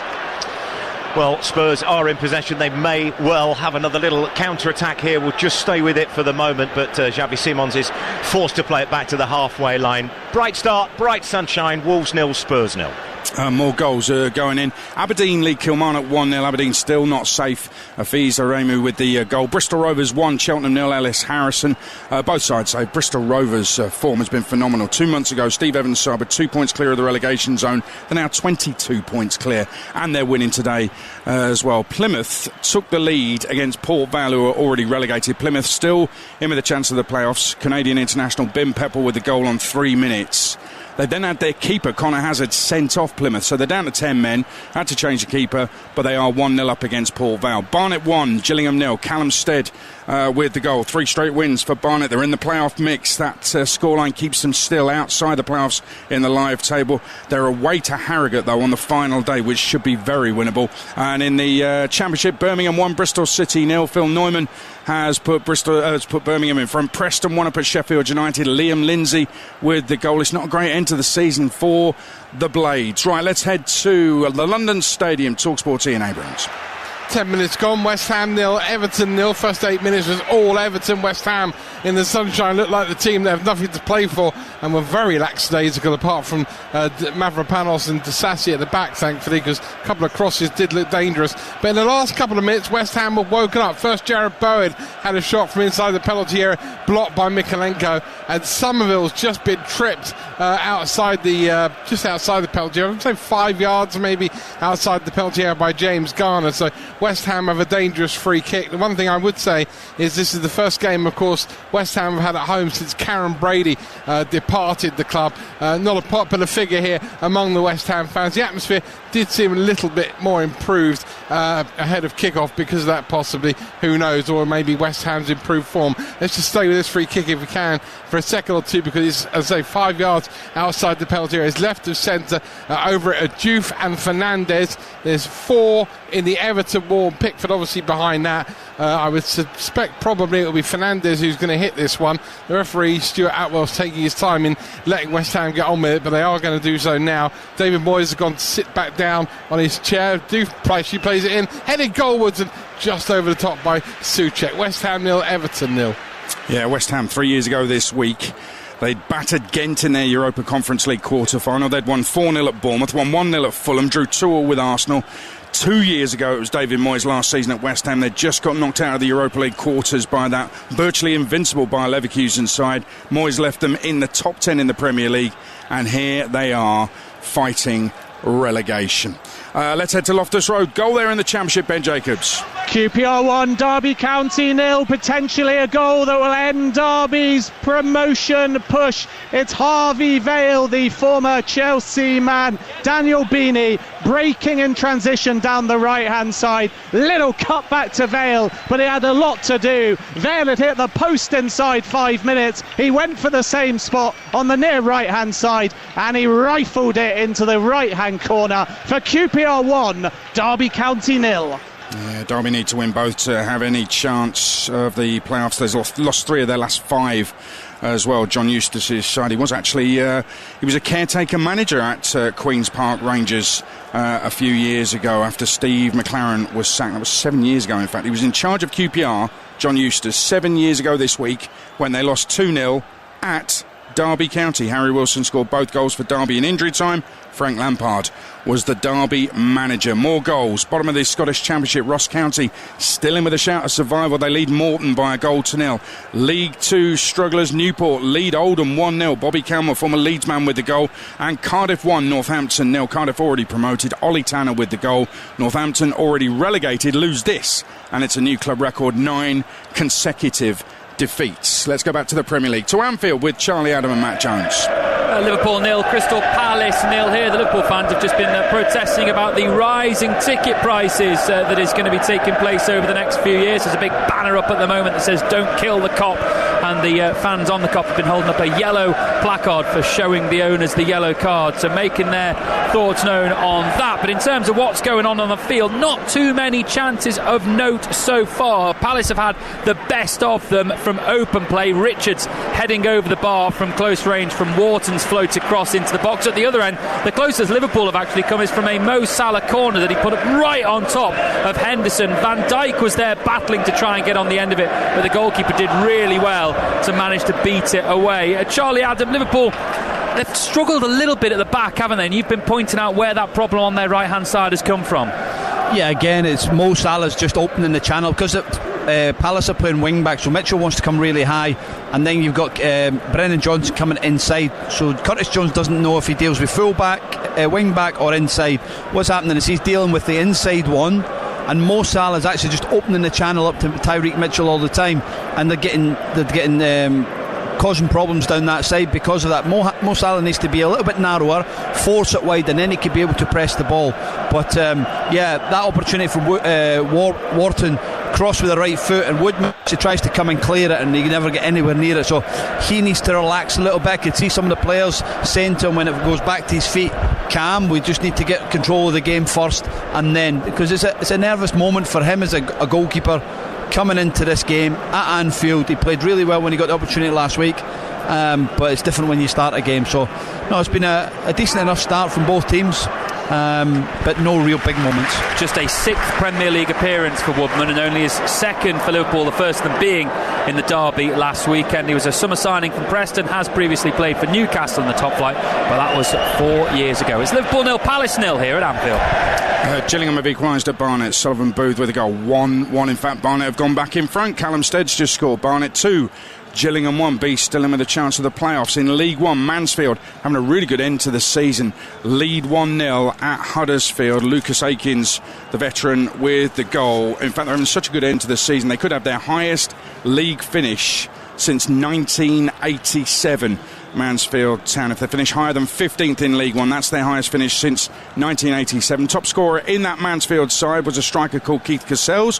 Had a brief spell in the top flight with Southampton. He only scored 2 goals for Saints, both in a 5-5 draw with Coventry, and the other Southampton goals that game came from Kevin Keegan and Alan Bull. Mindless information, but you've got it now. Port Vale have equalised at 10-man. Plymouth 1-1. Connor Hall with the goal. And also in League 1, big goal at the bottom. Exeter are actually really in form at the moment, 3 unbeaten, and they lead at Burton, who are not safe. Burton 0, Exeter 1. The Finn, Ilmari Niskanen with the goal. Let's stay in League 1 and head to Kenilworth Road. Dave Rowe. Penalty to Luton. Luton 0, Barnsley 0. Very open start to the game indeed. Chances at both ends. Hakim Odoffin has just been brought down in a crowded penalty area from a Naismith corner, and Naki Wells has the ball on the spot for what could be a big moment here for Luton, who are trying to chase down Stevenage in particular in the playoff chase. It's Wells here against Owen Goodman, going for his 10th goal of the campaign. He runs up now right-footed, and rolls the penalty home, and Luton Town are in front at Kenilworth Road. Wells into the bottom corner. It's Luton 1, Barnsley 0. Jack Wilshere's side still in the playoff hunt. Let's head to the Women's Six Nations at Ashton Gate. TalkSport's Alfie Reynolds.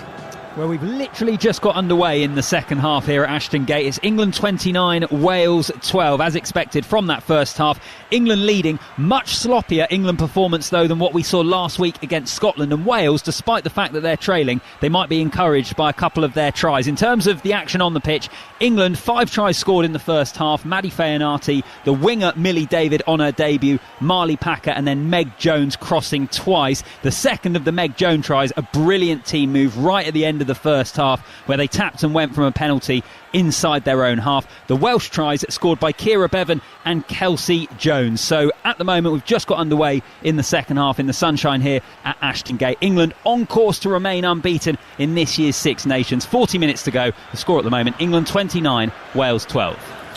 We'll keep you updated with that on TalkSport. But listen, some more news coming out of Scotland. Rochdale 1, York City 1.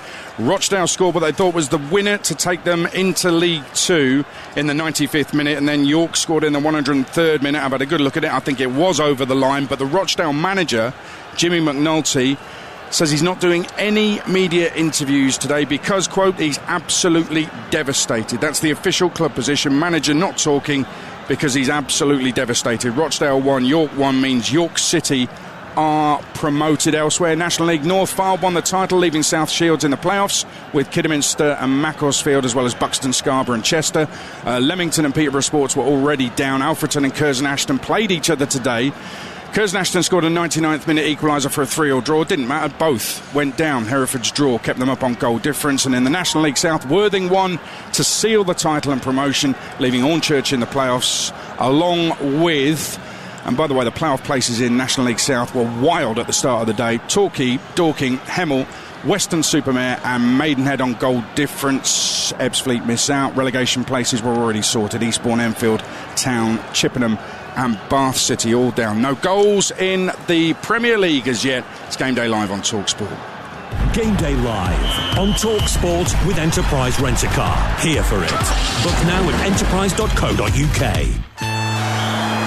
He's having a blinder. He's clipped the post. He's looking formidable. Then... substitution. His game might be over, but yours isn't. With Betfair's Safe Sub, your bet simply rolls onto the player coming on. Playing a different league with Betfair.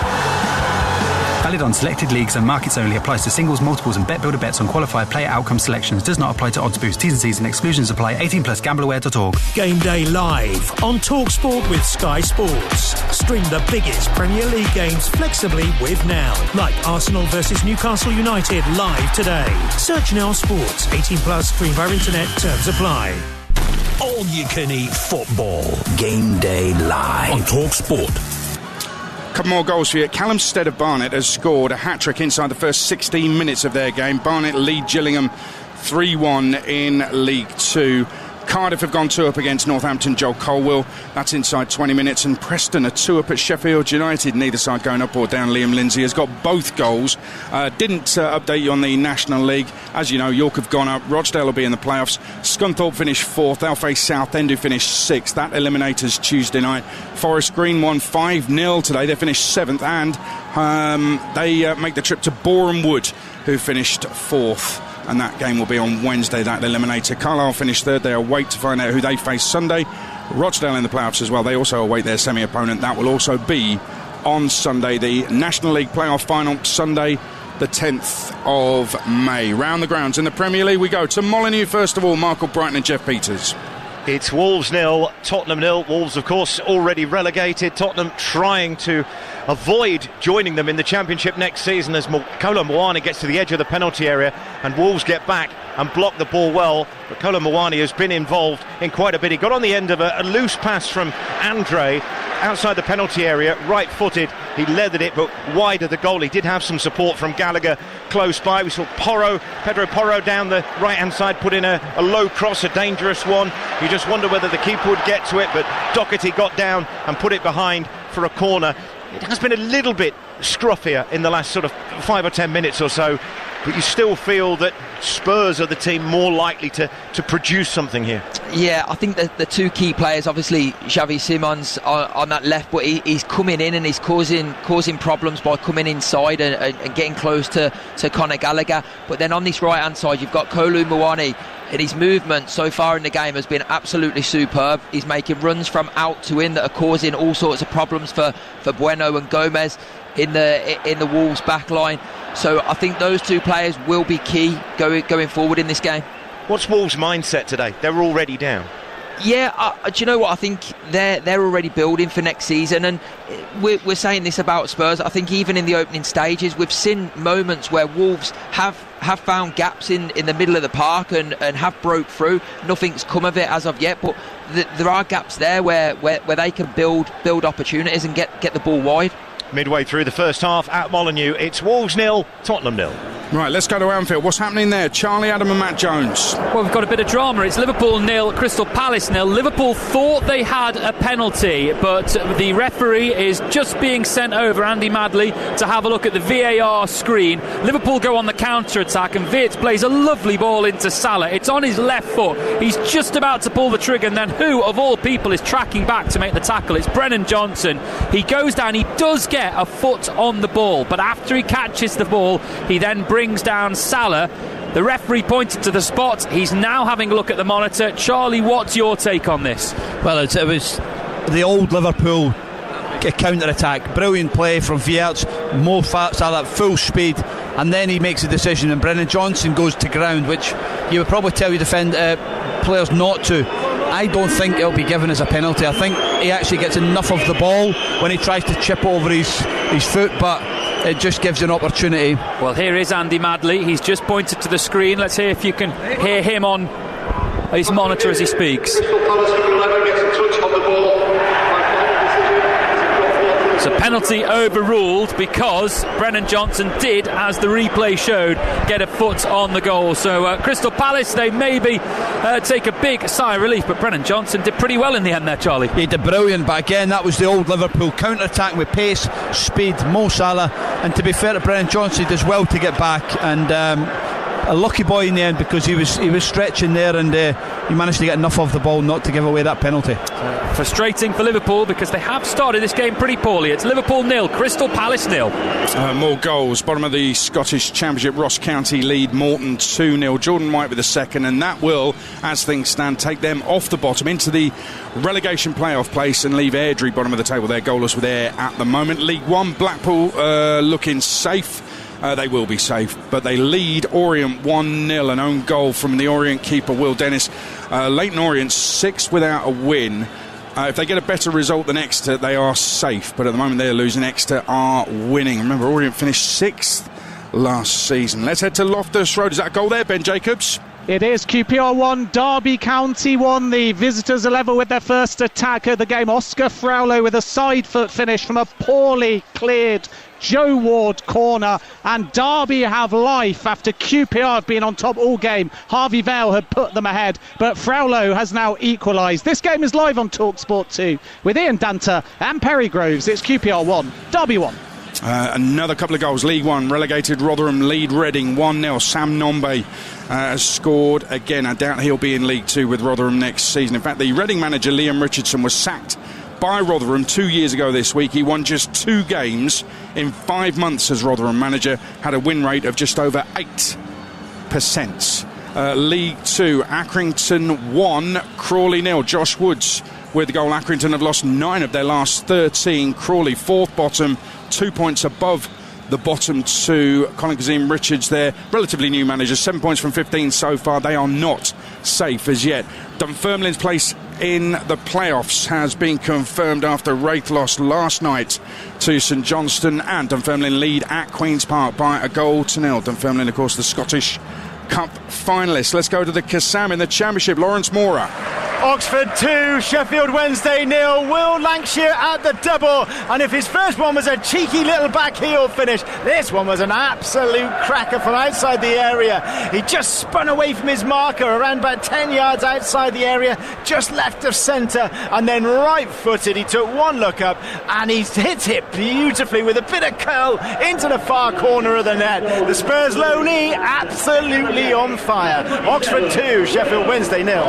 Listen, when I said he reminds me of Harry Kane, what I meant was when Harry Kane was going out on loan to EFL clubs back in the day, and I've seen him score a cracker for Spurs under-21s in the EFL Trophy at Bristol Rovers, outside the box, absolutely top bins. He scores all sorts of different goals, gets the right coaching and the right club, could be a player at the top level in the future. Let's head to Kenilworth Road, League One. That's a goal there, Dave Rowe. Equaliser, Luton 1.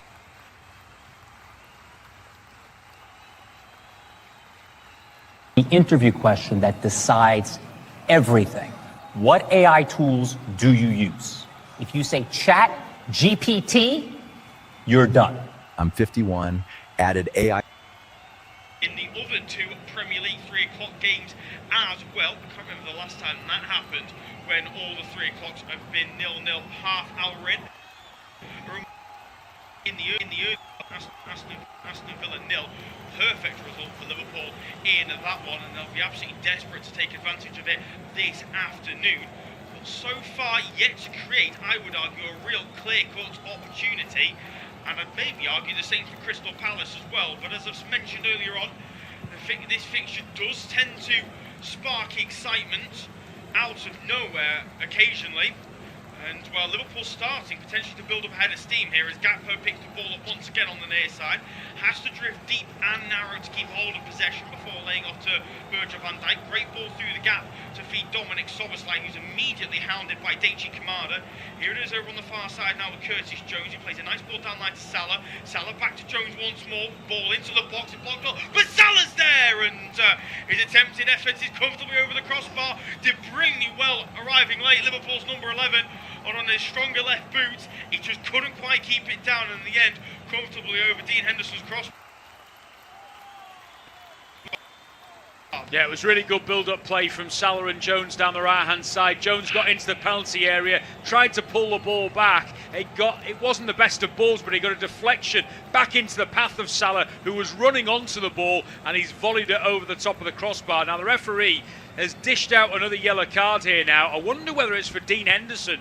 It is indeed. I can only imagine, Luke, that is because he's taking too long over the goal kick, but seems a bit harsh. Didn't seem like he was overly long in terms of getting that goal kick taken, but ultimately Andy Madley may say that he'd had a word with him already and decided enough is enough. But this is Liverpool's best spell of the game so far. Yeah, it is. They're looking to try and come forward now with a bit of pace, although Palace have got bodies back well to put the squeeze on. It did signal that it was the second time Dean Henderson's taken too long. We only saw one replay of the chance. It takes too long to be. Once again, trying to move down the far side. Defended brilliantly well this time by JD Campo. I said earlier on, it's going to be a mightily impressive foot race, and on that occasion, the young French centre-half does brilliantly well to keep up with Mo Salah and deal with the threat for a moment. Camera straight away pans to Andy Madley once more as the ball's out of play for a goal kick. He's telling Palace to hurry up, which again, I really didn't think they were taking too long. No. I mean, I'm not complaining. I like it when referees attempt to deal with time wasting, but it felt a little bit extreme, to be honest. I'll bring Warren in a second. Palace have worked it well through midfield with Wharton and Kamada. Here's Mitchell now down the left-hand side, challenged brilliantly by Curtis Jones. Mitchell, though, retains possession as he goes back to Kamada, near post, headed away by Kanate up against Mateta. Cambo's not dealt with the bouncing ball brilliantly there at all, and Wirtz has stolen off the 19-year-old. Here comes Salah down the far side again, though. Canvo recovers well, takes the ball away from Mo Salah. We'll just put the ball out of play calmly for a throw-in over on the far side, which Liverpool will take quickly, trying to get the attack moving. Here's Salah once again. Just moves it down the line for Curtis Jones, into the centre circle for Ibrahima Kanate.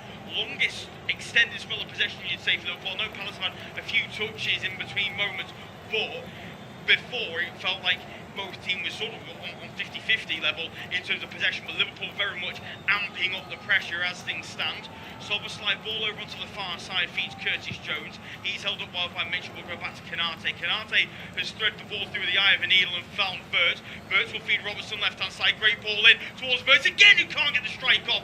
Again, it's good defending. This time it's Lacroix inside the penalty area, but Liverpool win the ball back high up after a poor clearance from Munoz. Here's Alexis McAllister, 35 yards away from goal. Feeds Ibrahima Konate central.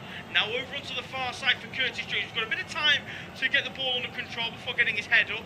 He's under pressure from Johnson, so we'll go back to Konate, who tries to turn away from Jean-Philippe Mateta, and I don't think he's quite got that in his locker. Ibrahima Konate gets away with it on that occasion, just moving the ball back to Freddie Woodman. Liverpool have kept hold of the ball well, and McAllister's fed Salah brilliantly down the far side, and this time can he get goals out of Canvo? He can't. Canvo's fallen as he tries to deal with it. Salah keeps hold of possession, ball in towards Isak, is defended well by Richards. Still the chance there. McAllister with the strike. Isak with the effort, and it's into the back of the net. And Liverpool have the lead, but the flag is up. The flag is up, I think, because Gakpo doesn't. Oh no, maybe it's not. Gakpo didn't celebrate, but Isak certainly does, and he's got his first goal back from injury. Absolute delight for Liverpool. I said the pressure was amping up. Certainly has done, and it's the Reds that lead 1-0. Well, you've got to feel a little bit of sympathy for Crystal Palace, because I thought they defended it pretty well overall. The ball was pinging around the penalty area. It fell into Isak, and I tell you what, for a player who's still not 100% fit, he has reacted really well, and he's volleyed it into the far corner of the net, not giving Dean Henderson much hope at all. We'll see the replay again. McAllister down to the right-hand side. I thought Canvo did pretty well in what was a physical battle with Mo Salah. The referee says nothing doing in terms of a foul. Richards headed it temporarily away. McAllister... Spotlight shine bright all on me. Got the internet talking like, who is she? Whole world watching, they about to see that I can manifest anything, just count to 3. Spotlight shine bright all on me. Yeah, it's all on me.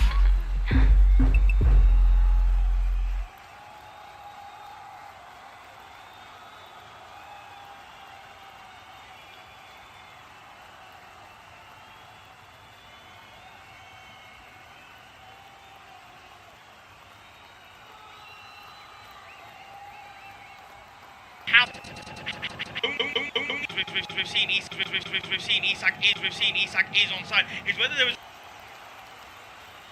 a foul on Canvo. I don't think there was. I think that's going to be a bit of a learning curve for the 19-year-old, and indeed the goal will stand. As I've said, massive fan of the young Frenchman. I think he's defended brilliantly this afternoon.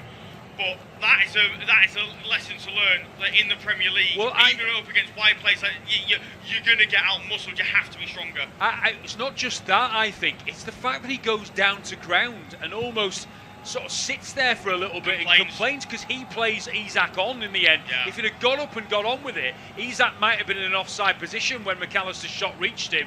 So it is, as you say, a learning curve. I think he's been really good prior to that as well, and I actually thought he dealt with Salah pretty well in the lead up to the goal until he kind of made a bit of a meal of it inside the penalty area, and as I say, he's ultimately punished for it in the end. And well, Liverpool probably, you know, as I say, enjoying their best spell of the game.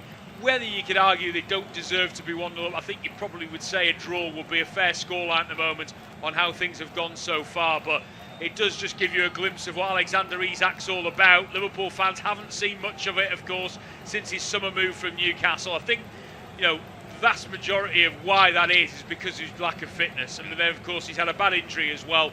He's only just coming back to full fitness, but he certainly, to me, Lou, looks a lot sharper than he did the first time around for Liverpool. Yeah, he certainly does, and it is fantastic to see because he's a player of real quality, and you never want to see players struggle with injury and fitness. And it's a superb finish. So we have our first goal in the 3 o'clock kickoffs. It is still 0-0 between West Ham and Everton and Wolves and Tottenham. A reminder of what this does for the standings, by the way. It moves Liverpool up to 4th place after Villa's defeat earlier on. Only on goal difference, but they have got a much better goal difference than Aston Villa. They're currently on +12. Villa just on +5.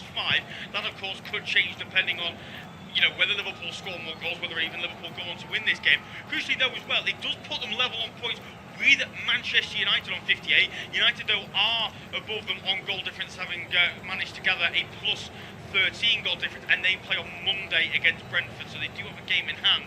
But as Liverpool will attest, Brentford, not an easy team to play against this season. Well, since they've come to the Premier League, they've not been an easy team to play against. And of course, Manchester United have had their struggles against the Bees, so obviously that'll be an interesting one. I'll break up because Liverpool are giving the ball away in a dangerous area. Mateta with the effort from close range at the angle. Woodman makes the save and it's out of play for a corner. We were seeing replays of the goal. It's Liverpool messing about, you'd have to say, with a short goal kick. They're working terribly out of the back. Curtis Jones not once but twice giving the ball away, and in the end Woodman forced to make the save to deny Mateta. He wasn't actually shooting there, was he, the Frenchman? He's trying to feed Ismail Assar, and Woodman does well to stick out an arm. He's tried to dink it over the top of Woodman as he's come out, but he's blocked it pretty well as the goalkeeper. And he was kind of left to his own devices because Liverpool, as you say, had made a mess of getting it clear. Palace looking for a quick response to the opener from Alexander Isak. Corner taken towards the near post. Hasn't been convincingly dealt with by Liverpool. Eventually they get it away to the edge of the box where Kamada can gather. Ball swung in. Oh, what a save, Woodman! Brilliant ball in. Mateta with the header, and Woodman diving low to his left-hand side. Pulls out a brilliant stop to keep Liverpool's clean sheet. And here come the Reds on the counter-attack. Jones driving forward. Great ball through. Salah, one-on-one with the goalkeeper. Salah to make it two! And there it is! What a devastating counter-attack! And in fact, it's not Mohamed Salah, it's Andy Robertson for his first league goal of the season. Delight for the departing Liverpool left-back. Freddie Woodman gets so many plaudits as well from his defenders. What a fantastic goal from Liverpool. Alisson in the crowd applauding as well. Liverpool 2, Crystal Palace 0. Well, you called it earlier, Luke, by saying that often these games are crazy end-to-end encounters between these two teams, and that just highlights it there. Great save from Woodman at one end to keep out the chance. Just watching the replay again, Kamada's ball in, header was by Mateta. He might feel he should have done better, but it was on target. Good save from Woodman. Wirtz then swivelled, played the ball in to the run of Szoboszlai, who then turned it around the corner to Robertson. And the reason we thought it was Salah was because of the finish. It was beautifully tucked away into the far corner. Mo Salah-esque from Andy Robertson. What a finish it was on what could be one of his final appearances, of course, at Anfield as he's set to leave at the end of the season. Andy Robertson has got his name on the score sheet. Yeah, only 2 games left at Anfield, left for Liverpool before the end of the season, so he wasn't going to get too many more chances to give a farewell gift, shall we say, to the Anfield faithful. I'll tell you what, he doesn't score many, Andy Robertson, but that is an absolute beauty. But as well, superb from Freddie Woodman. It is a really top save. That's why he gets the plaudits from Alisson on the sideline, because that is an Alisson-esque save. Brilliant from him. Brilliant from Andy Robertson, as we said, Mo Salah-esque, and also as well, superb from Liverpool in the build-up. That ball from Curtis Jones through to Andy Robertson is world-class. It is inch perfect for him, puts him in a perfect position, and I was waiting for the time to say it, but you felt if you were Crystal Palace, yes, obviously you want to equalise before half-time, but you just felt 1-0 still not a bad scoreline against this Liverpool side at the interval. 2-0, all of a sudden the Anfield crowd will be up and all the work is there for the Eagles to do in the second 45. Yeah, I mean, as you say, that is how on a knife edge Premier League football can be, because Palace will argue they could quite easily have equalised 1 second. It literally is 15 seconds between the chance at one end, might not even be that, it might be 10 seconds of Liverpool scoring at the other end, and that is how quickly things can change. What I would say is 2-0 seems like a very comfortable lead for Liverpool, but Palace have already shown they can get in behind on a couple of occasions and certainly have threatened a goal, so I wouldn't necessarily rule out a comeback just yet. Can I also mention as well, I'm a huge fan of his, but I have to say, Adam Wharton has made Dominic Szoboszlai look ordinary at times in the middle of midfield. The way that he's turned away from him and played through balls so far today has been very impressive. But he's on the moment in the losing side because Liverpool lead after 2 clinical finishes in a space of, well, about 5 minutes. Yeah, 5 minutes bang on. Isak's was in the 35th and Andy Robertson's in the 40th. You can see, you mentioned Walter, that you can see him getting twitchy in midfield when Palace don't have the ball. He can't maraud forward and go put a press on. Liverpool will play through that far too easy. He needs the forwards to go step up, and it must be so deflating as a forward like Jean-Philippe Mateta to have that chance and then immediately see the opposition go down the other end and double their lead. Really good stuff from Liverpool. Back to their best, you'd argue, with that goal, you'd say. But still plenty of time left in this one. 43 and a half minutes gone. Independent off-tube studio-based commentary. Liverpool 2, Crystal Palace 0. There's a lofted ball forward to Ismail Assar, who's been weirdly quiet in a game against Liverpool. I'm sure he will pop up at some point, as he so often does against the Reds. It's a fantastic record against Liverpool, of course. Here's Virgil van Dijk now for the home team. Plays it off to Florian Wirtz, who's looked nimble in the midfield, I think, to say the least so far in this one. Jones, ball down the line, feeds Mo Salah, who holds it up well up against Cambo, but Cambo does well to out-muscle him on this occasion and win the ball back. I bet he wishes he was able to do that for the opener. Is that surely a foul from behind there on Daichi Kamada? Indeed it is. Cody Gakpo going through the back of the Japanese international. He's going to be a big loss for Crystal Palace next season, along with Oliver Glasner. He's departing at the expiry of his contract in the summer.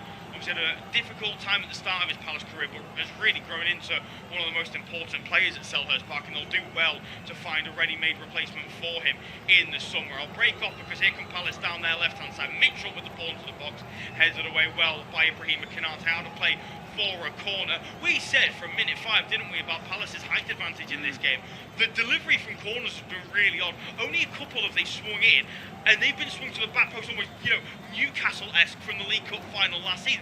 But they haven't really got a Dan Burn-type player who can nut it back across goal the way they need. Well, not just that, really. They haven't got anybody at the back post. That's half the problem. I just think the delivery needs to be better from Palace. If it is, I think they've got a really big chance from set pieces. Yeah. Corner swung in again towards the back post. This time a man there. Lacroix with the effort. Saved by Woodman. Still not properly clear. Strike comes in from Munoz over the crossbar. And out of play for a goal kick. Brilliant save again from Freddie Woodman, who, I tell you what, if it wasn't for him, it'd be 2-2 this game. In fact, it wouldn't. It'd be 2-1 Palace because Liverpool wouldn't have got their second goal. This one maybe not quite as good as the one for Mateta.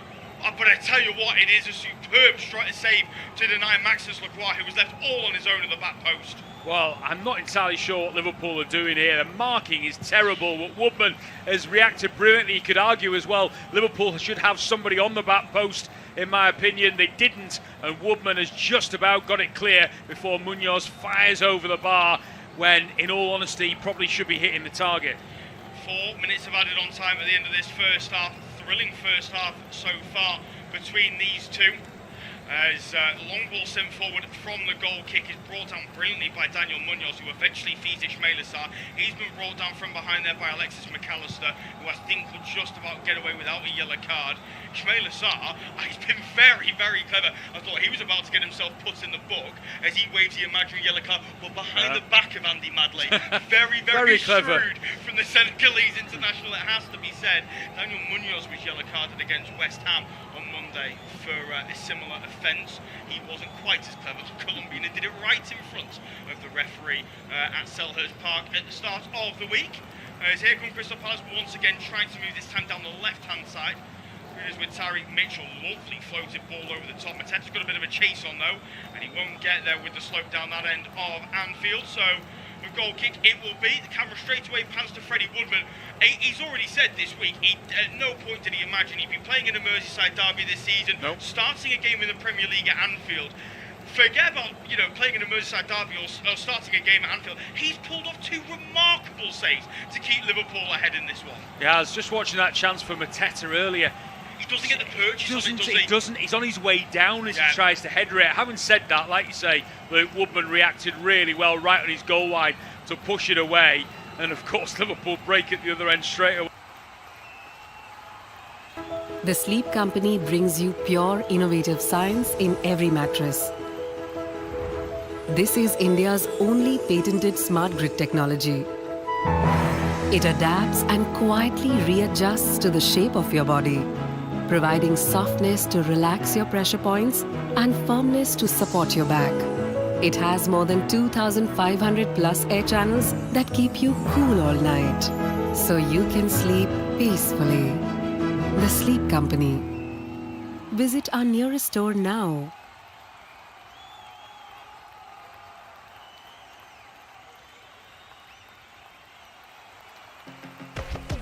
dominate the rift with Opera GX. Install any official LoL esports mod from GX Store to unlock bonus content and features. Browse the collection and choose a mod. Open GX Corner and scroll to the Riot section with a brand new co-streaming hub. Set your language and choose a stream. Only on the browser for gamers. Only on Opera GX.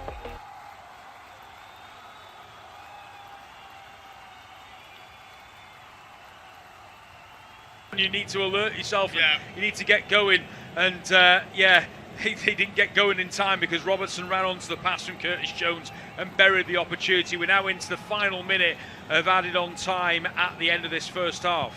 Yeah, it's been a fantastic first half, and we might get even more thrills here because Brennan Johnson's done brilliantly to get away from Curtis Jones. Johnson into the penalty area, didn't know what he wanted to do. Van Dijk deals with it brilliantly, thinks he should have a goal kick, doesn't get it from Andy Madley. Superb defending from the Dutchman.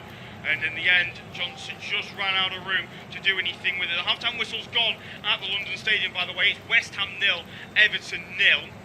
And it's also still Wolves 0, Tottenham 0. That's heading towards half-time as well. You'd expect, can't imagine there'll be much more than 4 added on. In the same vein that there's no more than 4 to be added on in our game as well. Let's see what Palace can do from this delivery into the box. This time they got towards the near post. Terrible delivery, easily headed away by Andy Robertson. Far too easy for the Scots to get that away. Disappointing from Adam Wharton. But Palace will still look to try and get themselves one back before half-time, just to say that. JD Campbell is forced all the way back to Dean Henderson, and it's the curse of the commentator once again. Henderson will just roll his foot along the ball, 25 yards out of his own net before laying it off to Lacroix.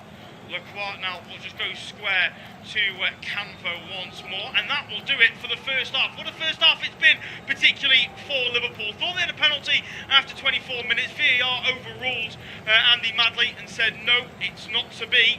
But Alexander Isak and Andy Robertson both getting crucial goals to put Liverpool 2 ahead. But arguably man of the match, at least for the first half, Freddie Woodman, 2 crucial saves to keep Liverpool with their clean sheet. Half time, it is Liverpool 2, Crystal Palace 0.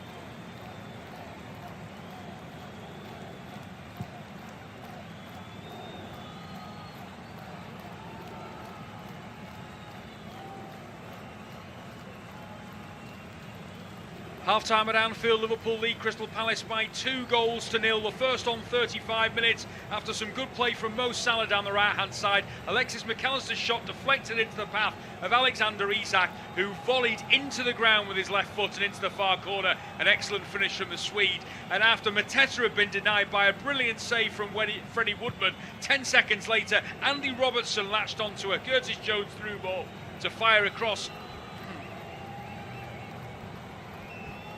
Half-time at Anfield, Liverpool 2, Crystal Palace 0. The Reds in front on 35 minutes after some great play from Mo Salah down the right-hand side. Alexis McAllister's shot deflected into the path of Alexander Isak, who had a touch and then volleyed left-footed into the ground and into the far corner. A fine finish from the Swede. And then the second goal 5 minutes later after Mateta had been denied by an excellent save from Woodman. A quick break from Liverpool. Jones onto Robertson and the fullback fired into the far corner. 2-0 at the break.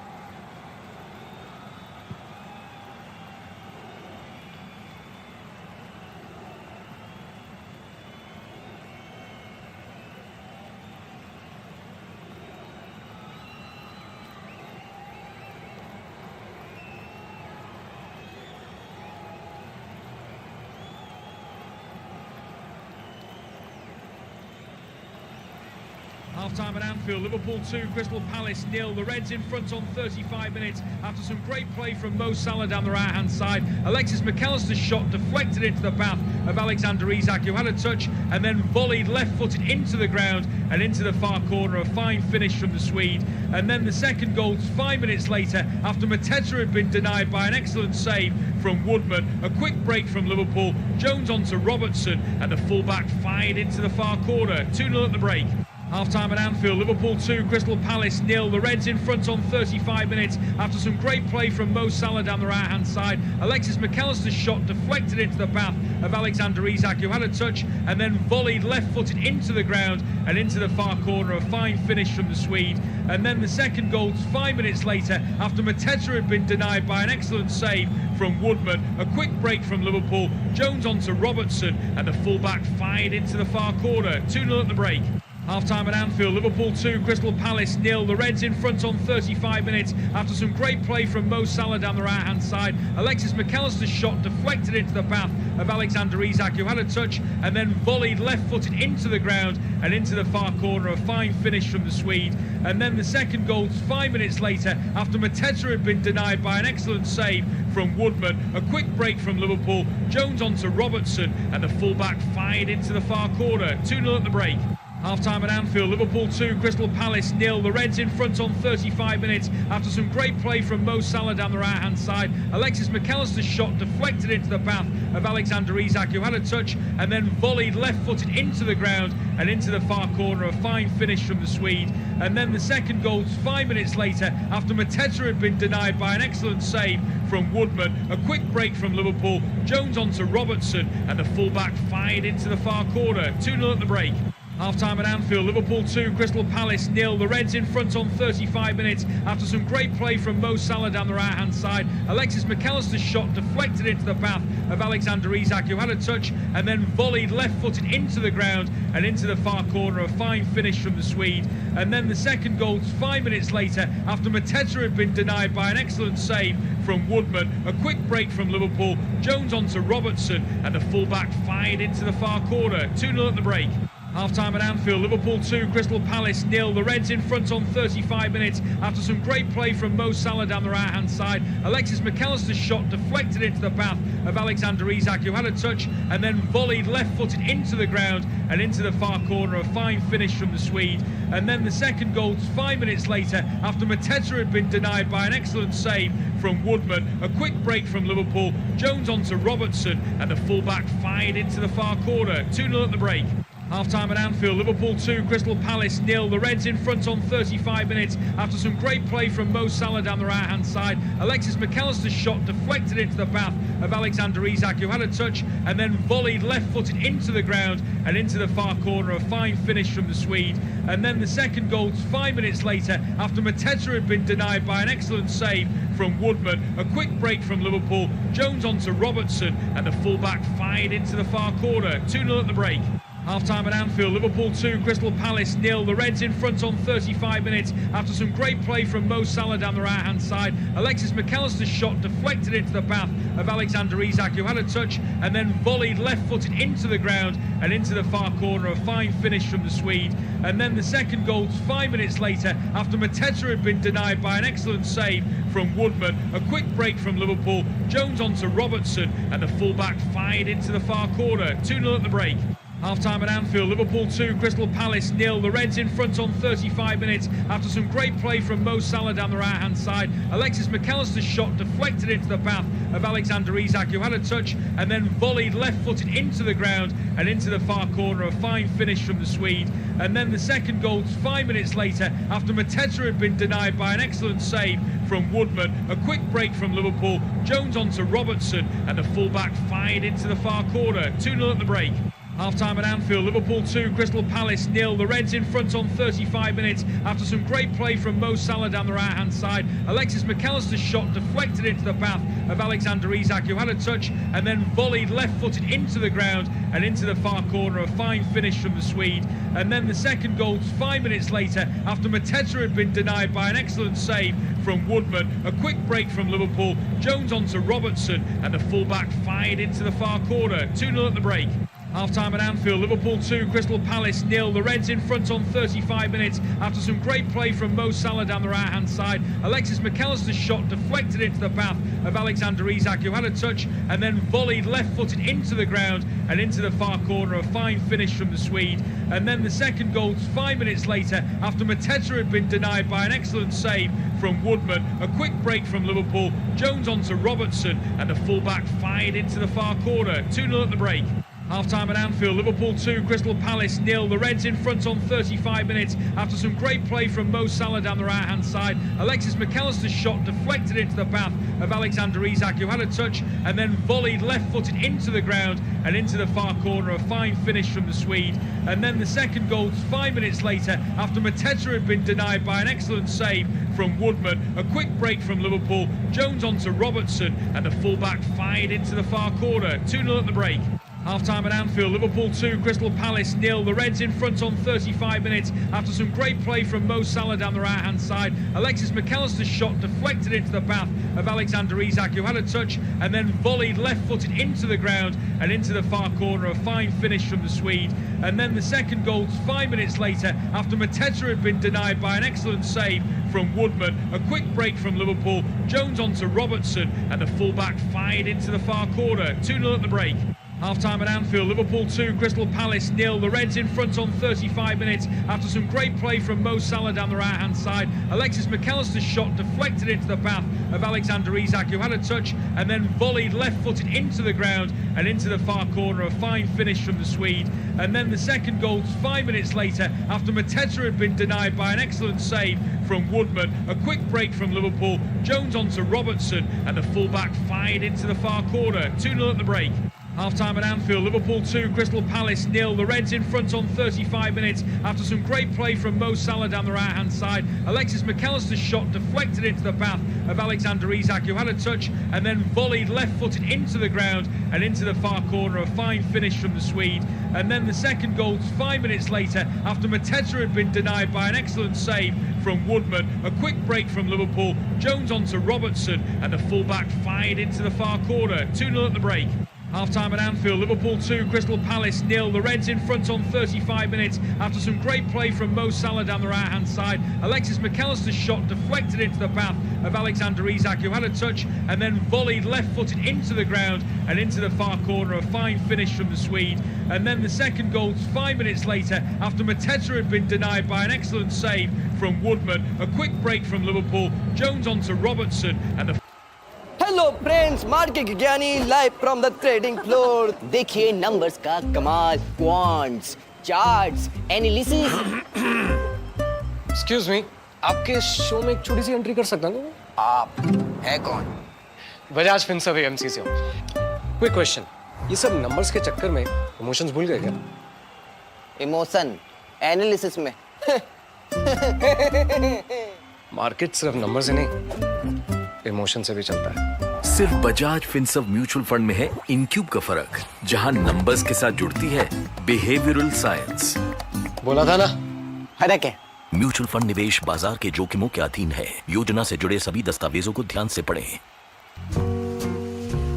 When you are feeling close to me and you tell me you care you know, and you tell me you care. You know, joy fills inside of me. In your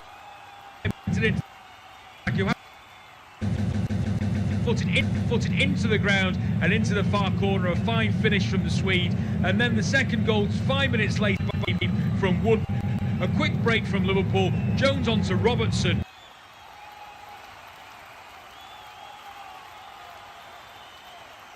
And the full corner. 2-0 at the break. Half-time at Anfield, Liverpool 2, Crystal Palace 0. The Reds in front on 35 minutes after some great play from Mo Salah down the right-hand side. Alexis McAllister's shot deflected into the path of Alexander Isak, who had a touch and then volleyed left-footed into the ground and into the far corner. A fine finish from the Swede. And then the second goal 5 minutes later after Mateta had been denied by an excellent save from Woodman. A quick break from Liverpool. Jones onto Robertson and the fullback fired into the far corner. 2-0 at the break. Half-time at Anfield, Liverpool 2, Crystal Palace 0. The Reds in front on 35 minutes after some great play from Mo Salah down the right-hand side. Alexis McAllister's shot deflected into the path of Alexander Isak, who had a touch and then volleyed left-footed into the ground and into the far corner. A fine finish from the Swede. And then the second goal 5 minutes later after Mateta had been denied by an excellent save from Woodman. A quick break from Liverpool. Jones onto Robertson and the fullback fired into the far corner. 2-0 at the break. Half-time at Anfield, Liverpool 2, Crystal Palace 0. The Reds in front on 35 minutes after some great play from Mo Salah down the right-hand side. Alexis McAllister's shot deflected into the path of Alexander Isak, who had a touch and then volleyed left-footed into the ground and into the far corner. A fine finish from the Swede. And then the second goal 5 minutes later after Mateta had been denied by an excellent save from Woodman. A quick break from Liverpool. Jones onto Robertson and the fullback fired into the far corner. 2-0 at the break. Half-time at Anfield, Liverpool 2, Crystal Palace 0. The Reds in front on 35 minutes after some great play from Mo Salah down the right-hand side. Alexis McAllister's shot deflected into the path of Alexander Isak, who had a touch and then volleyed left-footed into the ground and into the far corner. A fine finish from the Swede. And then the second goal 5 minutes later after Mateta had been denied by an excellent save from Woodman. A quick break from Liverpool. Jones onto Robertson and the fullback fired into the far corner. 2-0 at the break.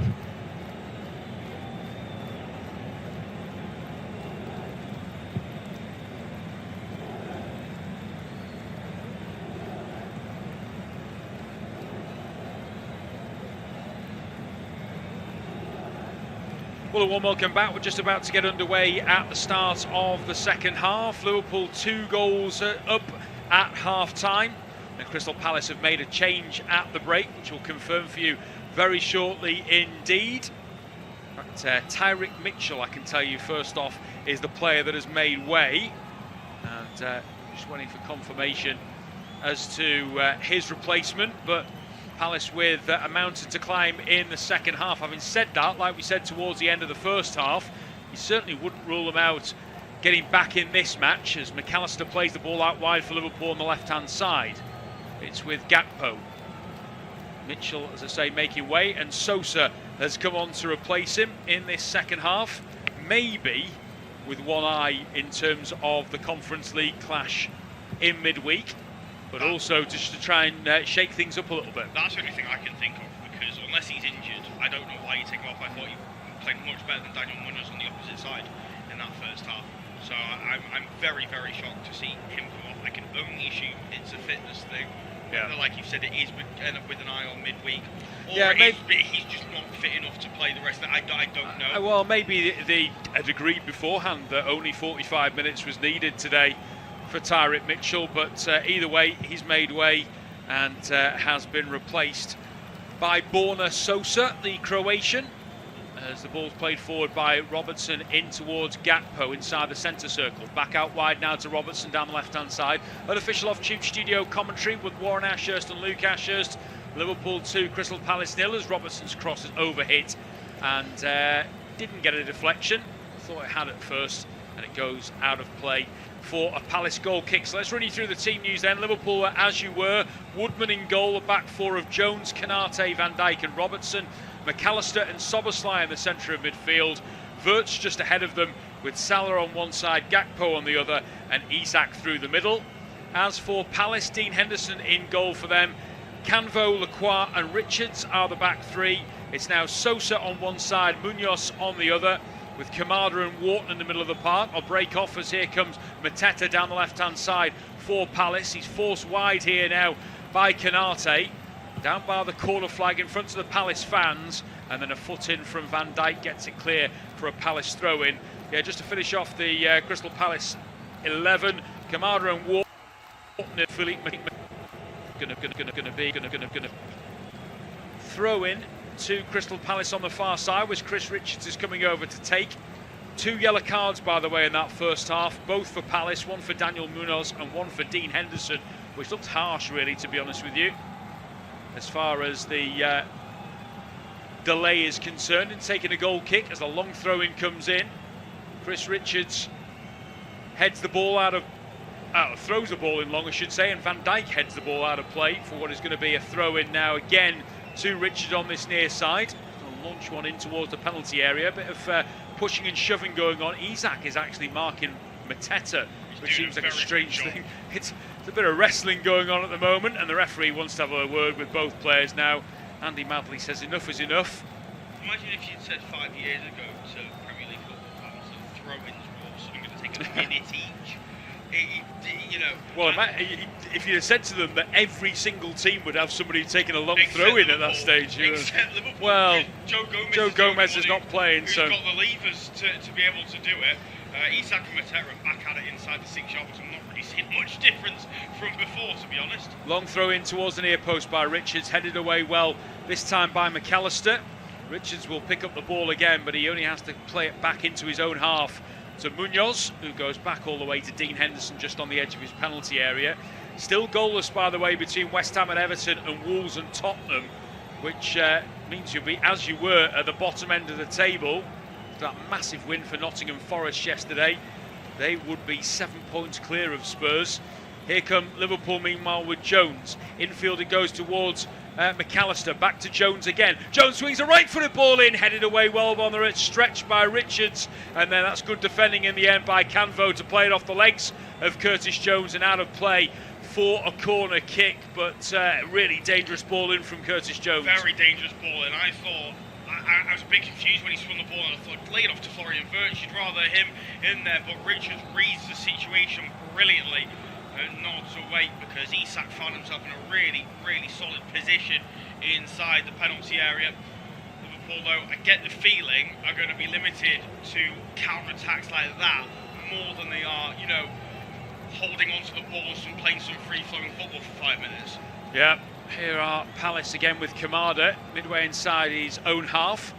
On it goes to the left-hand side, and Canvo goes further to one side. A huge goal to tell you about in the Premier League in a moment as the ball is switched to the far side of Munoz. Munoz now tries to get the ball in right-footed. It's blocked well by Gakpo, goes out of play for a Palace throw midway inside the Liverpool half. West Ham 1, Everton 0 is the scoreline at the London Stadium. Huge that for West Ham and for Tottenham, of course, as well. Thomas Souček is the man who's got the goal against his former boss, of course, in David Moyes, who's taking his Everton team down to the capital today. West Ham lead by a goal to 0. Here's Adam Wharton for Crystal Palace, midway inside the Liverpool half. Plays a right-footed ball, lovely ball as well. Space here, shot right across the face of goal by Sosa, the substitute. Didn't make the most of it. Again, though, Adam Wharton, he's got a wand of a right foot. He's just picked out a brilliant ball. Saw Sosa in space, should really have done better. Yeah, that just highlights the quality in A, Adam Wharton, as you just said, but B, this system from Oliver Glasner.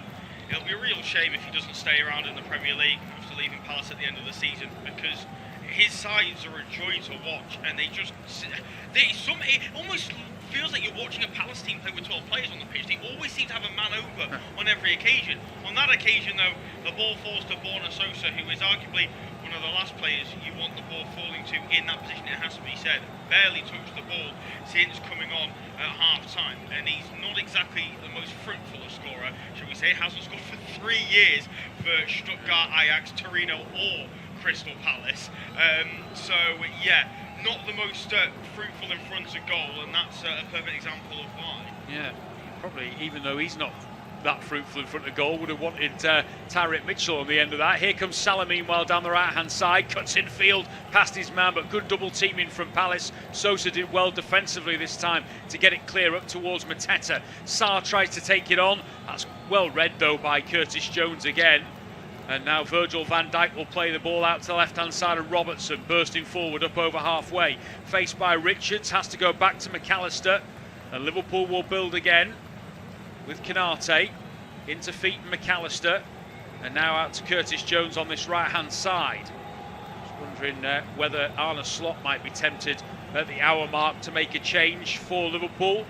Be surprised to see Rio Ungamoa come on at some stage as Isak plays the ball back towards Soboslai. I think it's probably fair to say, Luke, that getting an hour out of Isak again is a good plan, and then give him a break once it gets to the hour mark? Yeah, quite possibly, but I think if you're Liverpool at the minute, you probably don't look to try and change anything. Maybe you bring on Gravenberg in midfield if you need to shore things up, give McAllister a bit more of a licence to go forward, I don't know.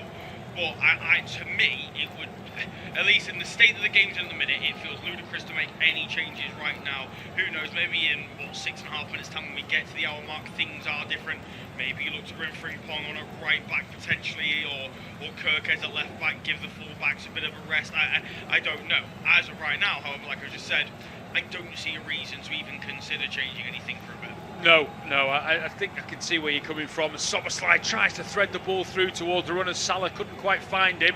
Kamada does well to intercept and bring it away for Palace, and he plays a ball over the top. The chase is on for Ismail Assar. Oh, his touch wasn't the best. It let him down. He's over on this left-hand side, still just about get the ball in play, and he will find the pass in as well towards Sosa, but his control lets him down, and Liverpool have it back with Soboslai. Forward towards Gakpo, brought it down brilliantly, is on the run, threads it through to Isak, through on goal, and Isak has been muscled off the ball at the last minute by Canvo, who did really well. It's gone for a corner. Canvo feels that it came off Isak last, but either way, it was really good defending from the visitors. Yeah, really good defending from JD Campbell. What a first touch that is from Cody Gakpo. And I tell you what, that is a crucial touch from Maxence Lacroix as that ball goes through to Alexander Isak. It's a really great ball from Gakpo, but that touch from Lacroix just takes the pace off it and allows Campbell to get across. Again, brilliant recovery pace, and yeah, it absolutely should be a goal kick. Should be a goal kick, yeah. Watch the replay again there. Camvo did not get the final touch. He's very unfortunate and will not be happy if Liverpool go on to score from this. It's Salah, left-footed, ball deep towards the back post. Oh, there's a collision there between Sosa and Richards. Thankfully, it wasn't heads, it was just body into body as Robertson swings another deep ball in. It's going to come all the way through to Salah on the near side. Back it goes now to Soboslai. And now infield to McAllister. Lovely little ball back to Soboslai. Couldn't quite take it, but Liverpool still have possession with Salah. In it goes towards the area, cleared by Ismail Assar, but only as far as McAllister on the halfway line. And you feel like another goal for Liverpool would kill this game off once and for all at the moment. And they do look like, I think just from a confidence point of view, Luke, after that win last week, they look like a different team. Yeah, I think so. I think many people thought that the Fulham game would be a turning point. It didn't quite end up break off that. Salah was almost played through brilliantly there, but he stumbles over, hit his own feet at the end. Yeah, I think many people thought that the Fulham game, that's a great touch from Brennan Johnson. Yeah, he's inside the penalty area, pulls it across the 6-yard box, but he pulls it behind everybody after out-muscling Canate, would you believe? And he's got every right there, Brennan Johnson, to say, why is nobody on the end of that? As Liverpool look to try and clear their lines, it's still on the byline with Robertson. Tries to play it to Wirtz. Lovely touch from the German round the corner to Gakpo, and now into Isak. And they're still inside their own half of Liverpool, but they're breaking forward in numbers. And they've got Salah now out wide on the right-hand side, faced up by Sosa. Salah now cuts back on his left foot. Mo Salah with a back heel to Soboslai. Tried to play it back. There was a claim that Salah might have been fouled on the edge of the area. Referee says nothing doing. And Palace now in possession. I tell you what, it's like a basketball game this at the moment. Yeah, it's great. I'm thoroughly enjoying that. This could be a bit of trouble here for Curtis Jones. He's gone over the top of the ball, challenging Adam Walton. Andy Madley's going over to assess the situation. That looked innocuous at first, and then as the challenge unfolded, Jones has gone over the top. That wasn't a good tackle. I need to see a replay of it. Andy Madley's not even brandished a yellow card. I tell you what, Adam Wharton's done him a favour there, because he's got back up after being helped up to his feet by Curtis Jones. I see a replay again of this. It's not a good tackle. Salah's hurt himself as well. I think what happened is he trod on the ball as he tried to go forward. He might have pulled a hamstring when doing that on the edge of the penalty area. He's got back up on his feet at the moment, but yeah, Mo Salah looks a little bit frustrated. He went to go for the return ball and actually trod on the ball and fell over, and he's now talking to his Liverpool teammates, explaining what happened, but certainly wasn't good. for either player, and we've not seen a replay either of Curtis Jones's tackle. My original thought was that wasn't a good tackle on Alan Wharton. He looked to go over the top of the ball, like you say, Lou, but we'll have to just wait and see, because we haven't been given a replay at all of what happened there. So let's just wait and see what the officials feel. But at the moment, it's a worry for both teams at the minute. Salah may well have just got a bit of a kick. Or did he actually fall over the ball? Well, he held his left hamstring straight away. He's certainly not torn it, but he's going to go off here because he can't carry on. And Mo Salah applauds the Liverpool fans, hoping that this will not be his last appearance at Anfield before he leaves, of course, in the summer. But a standing ovation for Mo Salah, who has been, I have to say, impressive in this game, Luke. Yeah, absolutely. I've said it time and time again this afternoon. I think that goal last weekend was really giving him a spring in the step. I think after the PSG game, it did dawn on him that actually this is coming to an end. Yeah. He was phenomenal last weekend. He really was. Against Everton, was really up for it. I really enjoyed him, listening to him speak after the game to the referee, being like, "This is it, thank you." He's almost like appreciating that, I am going on my own terms and this is goodbye. And so I think we've seen that today. He's been fantastic. He was fantastic last weekend. And let's hope that this is just a bit of a tweak. Maybe he doesn't play next weekend, and that this isn't goodbye forever, because it will be a crying shame if his football career comes to an end with a tweaked hamstring after 58 minutes against Crystal Palace. Yeah, I mean, he has got a bit of time, of course, before that final home game, so he has got time to rest it. But yeah, Jeremy Frimpong, by the way, has come on to replace him. A little bit surprised that it's Frimpong who has entered the fray to replace Mo Salah. I would have thought that maybe Rio Ngamoa might have come on, or even Federico Chiesa, but Liverpool have made that change, and Frimpong has come in on the right-hand side and has straight away been bundled over and won a free kick. The foul was from the substitute for Crystal Palace, because Jeremy Pino has come on at the same time that Frimpong came on, and he's replaced Brennan Johnson. And well, Brennan Johnson, his best work came 2 minutes ago when he almost set up a goal for Crystal Palace, and he must be thinking, I can't do anything right at the moment. No, it's tough for him. I mean, I would be starting Pino more often than I think that he is at the minute, but in the same sense, I also understand why Glasner doesn't, because A, you're trying to get a bit of confidence in Brennan Johnson, and B, Pino, I still think is adjusting to the division and adjusting to the country as a whole. So I can understand it, but I think as a front three, Pino, Mateta and Sarr works that little bit better. And also as well, you've got Jurgen Strand-Larsen on the bench as well, but you've got to feel for Brennan Johnson. It will come. There is absolutely a player in there. Any Nottingham Forest fan would say, any Spurs fan would say it might not have worked out brilliantly in North London, but there is a player there. He is just so unbelievably low on confidence. I don't think the Wales World Cup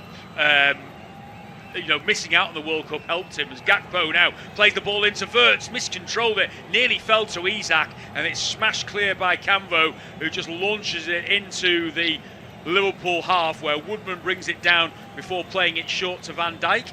And now Robertson turns it round the corner. Kamada heads it clear. Here come Palace, 3-on-3 for a minute. Mateta plays it out to Sarr, inside of Peltier, right across the face. And Jeremy Pino didn't necessarily bust a gut to get there. It went right across the 6-yard box and behind for a goal kick. Well, that's the difference, isn't it? Because I think Pino technically is a better player than Brennan Johnson. Is probably playing with a bit more confidence. But Brennan Johnson gets that ball because his movement's better and he knows where he needs to be at the right time. So that, I would argue, is quite disappointing from Jeremy Pino. To be brutally honest, I expect better from the young Spaniard, and I think he probably knows as well that he should have got that. Maybe 5 minutes later on he does, but having just come on, he's maybe a bit fresh. That was good from Isak. Play the reverse pass towards Gakpo, but Camvo in the right place at the right time again, fires it behind for a corner. Think the referee is going to stick with his decision of a corner. Camvo's not happy because I think he felt he was fouled by Gakpo, who came across to try and get the ball. And referee Andy Madley was happy enough with the challenge. It will be a corner to Liverpool. Talk a bit about Campo in a moment, actually, once we see out this corner kick, which will be taken by Dominic Szoboszlai on the far side. Van Dijk, fresh from that winner against Everton last week, is up inside the 6-yard box, as is Konate. Both of them right in front of Dean Henderson. Isak and Gakpo also inside the 6-yard box. Good ball in from Szoboszlai. Henderson does really well to punch it clear, and then Wharton heads it further clear, but Curtis Jones will mop up inside the centre circle, and now a ball dinks over the top. The chase is on here. Robertson will get there, across goal, palmed away by Henderson, and then really good from Wharton to prod it clear inside the penalty area. Still Liverpool have possession. Wirtz's pass is a bit wayward, and here come Palace 3-on-2 all of a sudden with Mateta. He's got side help to either side of him. Here's Pino, back to Mateta inside the box. Oh, and on the fall, he tries to shoot, and it's straight at the goalkeeper in the end. Freddie Woodman makes the save, but they didn't make the most of it, Crystal Palace, on the break. It was 3 against 2. I think the ball originally should have gone to the right-hand side, Luke. Potentially, yeah, it's a tricky one. If you're Ismaila Sarr, I think on your right-hand side it's maybe a little bit covered off. Van Dijk's running alongside him. I don't know, whether he could see the pass. I don't know. Maybe I'm trying to make excuses for him because he's made the wrong decision. But a really good opportunity for Crystal Palace. And again, Virgil van Dijk showing his quality, being able to keep up with Ismaila Sarr, one of the fastest players in the league. Or just leaning on him, not overstepping the line, just knocking him off balance and forcing issues. Just to say that, however, Virgil van Dijk potentially has an issue here. He's down on his haunches. He's high-fiving Ismaila Sarr, but he does not look comfortable here, Virgil van Dijk. In fact, it might just be out of breath. To be fair, I was a little bit concerned for the Liverpool skipper there, thinking he had an issue. I actually just think he took a moment to catch his breath more than anything, which is completely fair enough. I'd take more than a moment after chasing Ismaila Sarr, I tell you, as the ball goes back to Dean Henderson. Plays it into Kamada on the edge of the penalty area. And Palace will start again with Richards in the right back position. Plays it down the line. Chases on here for McAllister. McAllister is turned around by Ismaila Sarr well, but the ball in the end was pretty poor from the Palace man, and Liverpool mop it up at the back. Yeah, you mentioned briefly Camvo in the first half, Lou. I mean, I think a lot of Palace fans were understandably very concerned when Mark Gahey left as to whether they would be able to find a replacement, but I tell you what, in this line I think they have got a replacement. Oh yeah, he is superb. I'm pretty sure it was his first ever Premier League start that I commentated on, and I thought, this is a player. This is a player because, there's obviously, I link it to Abdulkadir Kusanov. It's like when Kusanov first joined Manchester City, you could see he was a physical specimen. He's so quick and so strong. I think it's the same with Campo, but a little bit of a difference is he reads the game. Just to say that, he gives the ball away terribly. Yeah, it was a little bit unlucky that Isak couldn't throw it through to the run of Frimpong. And Liverpool again mop up. I'll be honest, he looks like he's tiring Alexander Isak a little bit, and I would be a little bit tempted now if I was Arne Slot just to give him a breather. Don't want to push him too much, although Florian Wirtz is on his haunches there for a moment as the ball was going forward, so I wonder whether he might just have got a knock in that build-up as well. He's worked hard, hasn't he, Florian Wirtz? Has, you can understand why he'd be a bit tired, and it's not like Liverpool don't have the options. So obviously never tires, so you could just move him up to the 10 or break off Frimpong's win it back. Yeah, he has off Lacroix. Frimpong on the edge of the penalty area. Left-footed shot is deflected, and it's going to loop over the top of Munoz, and Gakpo keeps it in, plays it back to the edge of the penalty area. Robertson will give it back to Gakpo, faced up by Munoz. Gakpo now cuts to the edge of the penalty area, lays it back to McAllister. Out wide to Robertson. Now Gakpo on the byline. Richards comes across and does ever so well. Really, really well. Richards to block the attempted cross and then get it clear for Palace. And now here's a break for Sarr on the right-hand side. Liverpool all of a sudden have numbers back and they're forced backwards to Wharton on the halfway line. I mean, I do think it's a shame the way that Oliver Glasner will be going out at Palace after the job that he's done. These things happen, but they've finished at least strongly, and they could yet finish off, of course, with another trophy, because you'd certainly feel like they're the favourites going into the semi-final to win the Conference League. Here come Liverpool, meanwhile, down the right-hand side with Szoboszlai. He's got Frimpong for some support. Plays it infield instead to Isak, 30 yards from goal. On it goes now to Robertson. Out wide to Gakpo. Gakpo back to Robertson. Gakpo goes for the return, and Munoz read it well and hooks it away. And the ball will go back out to Andy Robertson on the left-hand side. Just a reminder of the scorelines elsewhere in the Premier League. Still West Ham 1 at Everton 0. That Thomas Souček goal separating the two sides. And still Wolves 0, Tottenham 0. As Frimpong is fouled down the right wing. The foul, I think, was from Sosa in the end. A little bit too physical with Frimpong. Just hauled him over by his shoulder in the end. And it is a free kick to Liverpool.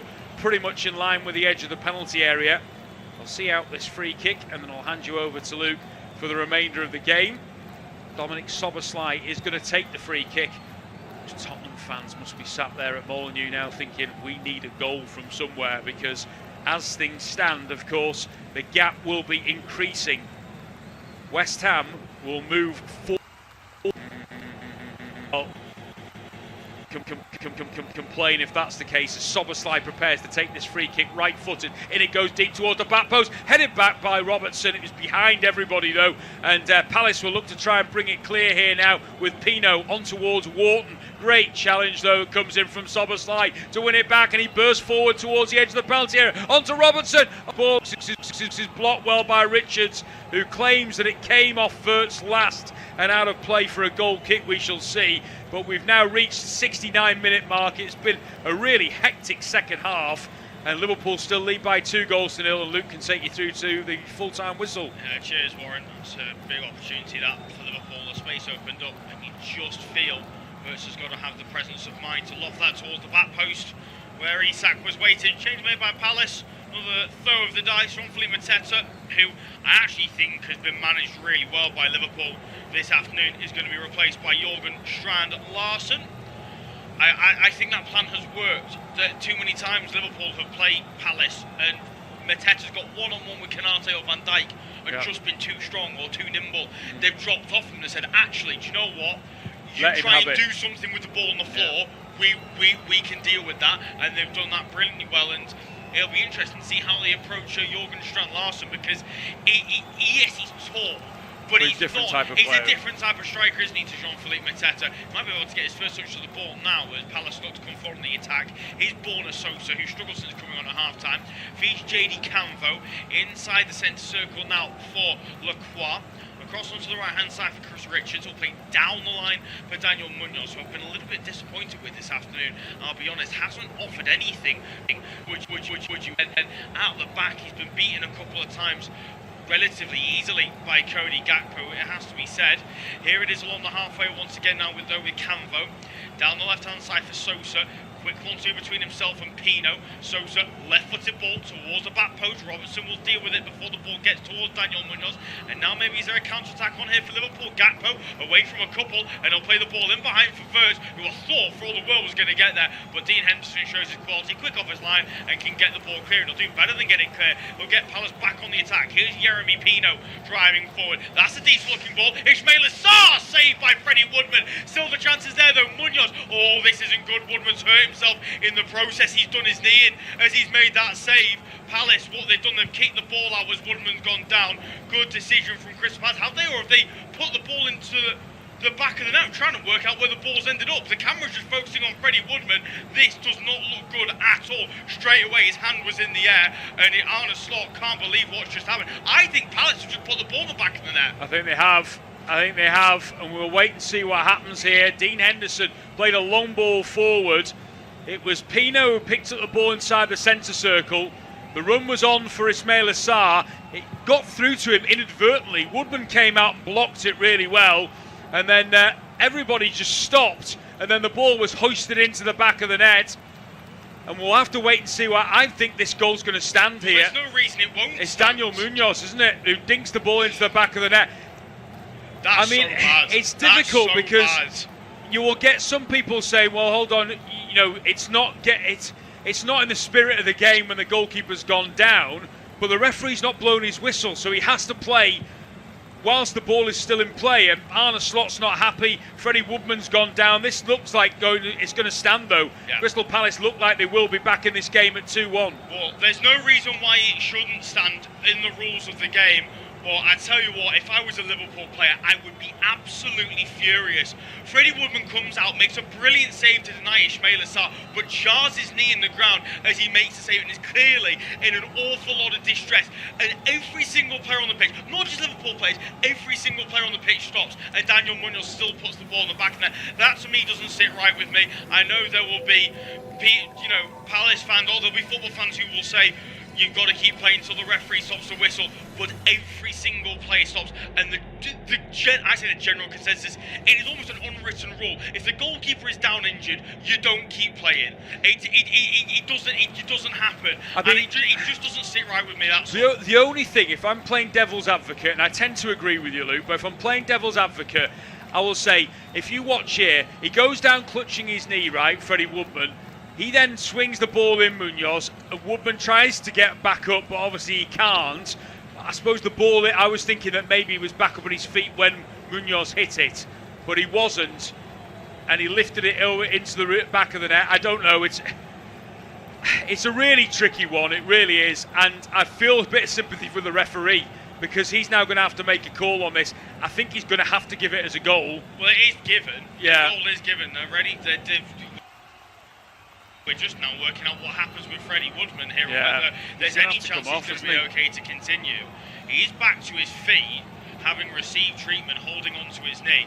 A reminder that the option on the bench for Liverpool is young Hungarian goalkeeper Armin Pesci, who has spent the entire season with Liverpool's under-21s, actually got an assist at the start of the month against, in fact, at the start of last month against Tottenham Hotspur's under-21s in a 4-2 victory. But yeah, he's been playing with the under-21s, the 21-year-old Hungarian goalkeeper.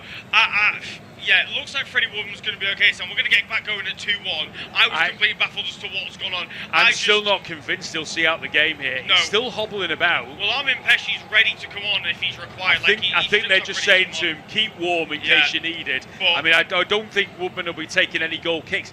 I have to say, Luke, I have never known so many players go down with injuries across the board in all leagues at this stage of the season than I have this season. It must be to do with the number of games that are being played, or maybe the firmness of the pitches, but I don't quite understand. I don't know whether he's jarred his knee as he's gone down or not. As he goes to make that save, you know, that is it when goalkeepers put their legs down like across, almost to make that starfish sort of position. His knee just gets stuck in the ground as his momentum takes him forward. Something's happened here. Somebody, I think, might well have thrown something at Daniel Munoz over the far side. The fans are not happy that he scored when that incident happened with Freddie Woodman. I think somebody's overreacted on the far side. Daniel Munoz is saying that something got thrown at him. It was the ball that got thrown at him. The ball had actually gone into the crowd, and somebody's thrown the ball back at him. Thankfully, it's just hit him on the back of the head and not actually caused him too much damage.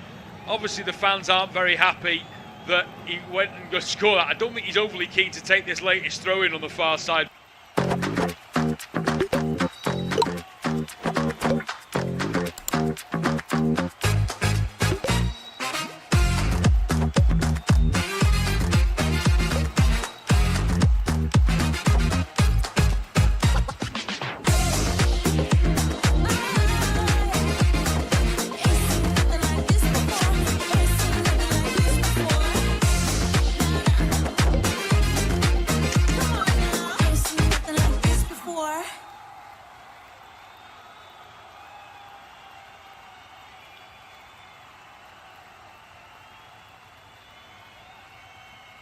The people who master AI won't lose their jobs. They'll take the jobs of people who don't. I learned on my phone with an app called Coursive. It's the Duolingo of AI. It's a 28-day challenge, 15 minutes a day. Do this, and in a few months, you can get a raise like me and have time for family. Okay, I want to learn, but that sounds expensive, right? Not at all. I'll send you the link. Just answer a 2-minute quiz and you get access. It used to cost $40, but right now they're giving $20 access to the first 100 people. You need to jump on this before spots run out. I'm starting right now. I can't keep working late and losing my weekends. Perfect. Click the link to get access for the first 100 people before spots run out, and thank me in 28 days.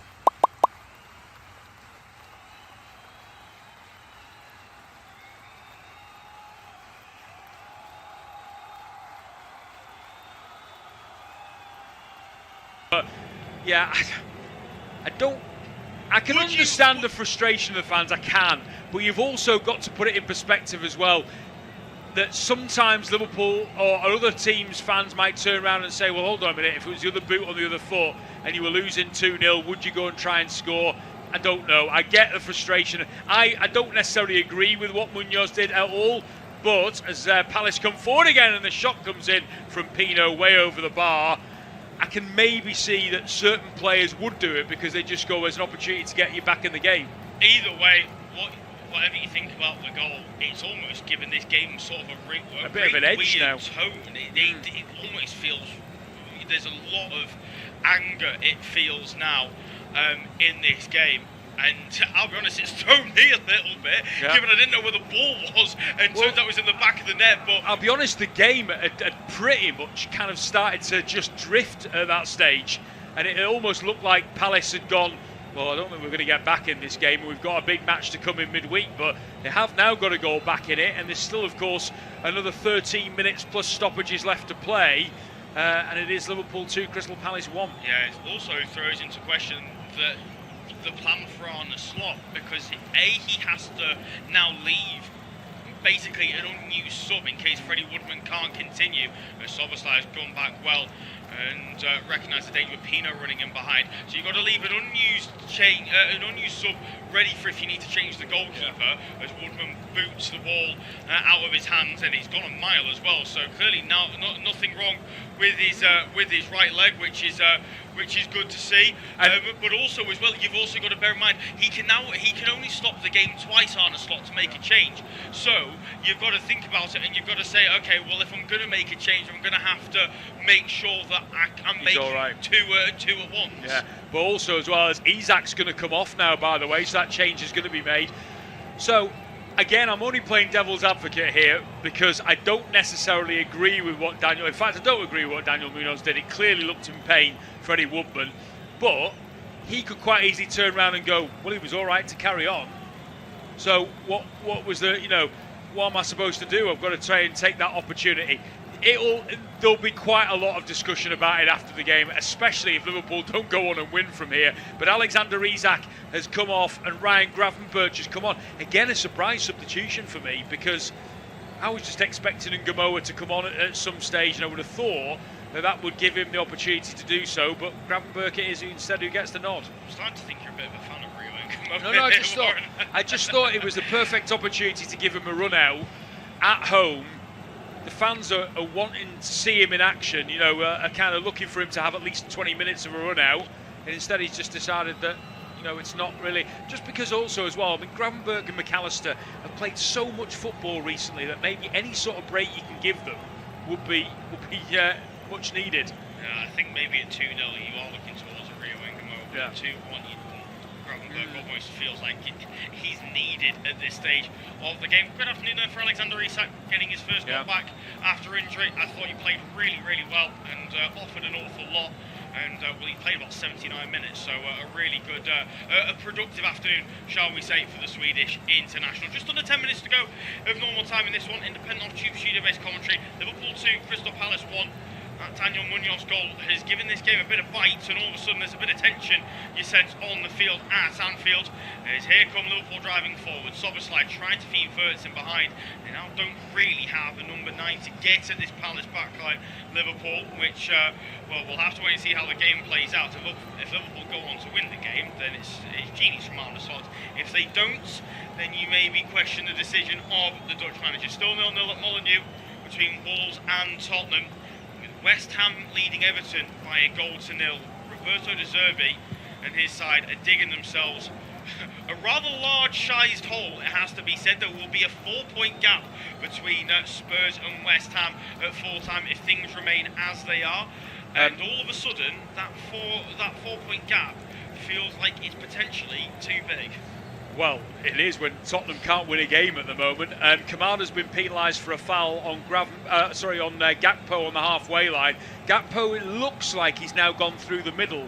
I did think a moment ago whether Soberslide dropped into right back and swapped with Curtis Jones, but I think he was just filling a gap as Curtis Jones had gone forward. So as you were at the back, Freddie Woodman still seems to be all right kicking the ball. He's just kicking with his left leg there, so he must be absolutely fine. It must have just been one of those where you can shake it off, but when it happened, he looked in an awful lot of pain, which was a worry. And well, Armin Pesci would have been thinking that he had a chance of making his Liverpool first team debut. Just a reminder, by the way, of the two late games. There is, of course, an FA Cup semi-final to be played this afternoon at Wembley. That game kicks off at 5:15 between Southampton and Manchester City. There's also a Premier League game at 5:30 as well, a big game at the top end of the table. Arsenal play host to Newcastle United, looking to respond after that devastating 2-1 defeat to Manchester City last weekend. Both games will be available on this service, but as it has done for the previous 81.5 minutes, Martin Morris folks remains on this game at Anfield. Pino is played in behind, flag stays down for a moment, but it looked for all the world Pino was offside. Still a chance there for Crystal Palace, as Pino will hold it up, lay it off to Borna Sosa. Eventually now the flag will go up, and Virgil van Dijk will berate the linesman over on that far side. It's a really odd one. The last week or so, the flags have been going up way quicker than they usually do. He's offside, right? And I said to you straight away, I gesticulated to you to say he's offside. And then I thought, well, when he gets the ball, the flag will go up, but he didn't. No. He played on then put it up afterwards. Well, I'm confused because the last week or so, the flags have been going up an awful lot quicker. And today, it's felt like Howard Webber said to the linesman, "You're putting them up too quickly. We've been too quick. Yeah. We're going to have to really slow it down now." To the point where 4 passes were made before that flag eventually went up. It's far too long, and I think it's one of those where I don't think it's a bad idea, because obviously if you put it up too quickly and you get it wrong, then VAR doesn't have an opportunity to do, I would argue, one thing it does right, and that's deal with the with offside. But they do need to work out a better way of doing it, because it is going to cost somebody at some point, as there's potentially a huge goal at Molineux. I'll bring confirmation of that when we have it, of whether there has been a goal or not, but potentially a huge goal at the bottom end of the table. Right now, though, ball just bouncing around in midfield. Gravenberg, was he fouled there in midfield? Referee says no. Wharton's win it back, and Wharton will play Strand Larsen in behind. Strand Larsen straight towards goal. Oh, it's off the inside of the post and off the other. And is he offside? Yes, I think he is. The flag's gone up. I don't know whether it's signaling it was a goal kick or offside. I was pretty muted because it looked for all the world like he was offside. It's about a yard offside, I reckon, as the ball is played through. We'll straight away I thought, and I put my hand up, that he's offside, not a yard, but he would have been offside. He hit the post anyway, and it stayed out. Both posts. I think he did. It rolled along the line into the post. Yeah. Both posts. But he was offside. He was a. Well, do you know what? Given a corner. I don't think the linesman actually put his flag up. He would have been given offside as Munoz tries to head it. It's penalised for a foul on Canate. I have to say, this game has got really messy. Yeah. And it's got messy in the last 10-15 minutes because of the officials. They don't seem to know what's going on. The ball is like pinging about all over the place. They're trying to play on as much as possible. He looked offside to me, Strand Larsen. Yes, the ball hit the inside of the post. I think he even thought that he was going to be flagged offside as well. As it is, it's still 2-1. It's a huge opportunity that VAR may have ruled out had it gone in, but a huge opportunity. I mentioned a huge goal at Molineux. João Palhinha, who has been berated by Spurs fans all season, may have rescued their campaign, at least for the moment, because it is the Portuguese international who has made it 1-0 to Tottenham late on in the Midlands. If they go on to secure all 3 points, I can tell you now, it will not have been convincing. By all accounts, have been dreadful.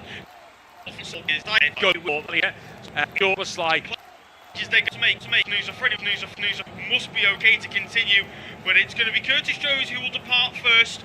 Again, excellent game at right back for him. He's been superb and has dealt with the threat of both Brennan Johnson and Yeremy Pino largely very, very well. He's going to be replaced by Joe Gomez, and it's also going to be a round of applause for Andy Robertson as well. A goal for him. in one of his final games at Anfield, assisted by Curtis Jones, the other who's gone off. And he's going to be replaced by Milos Kerkez. We can confirm, by the way, that Everton have equalised at the London Stadium.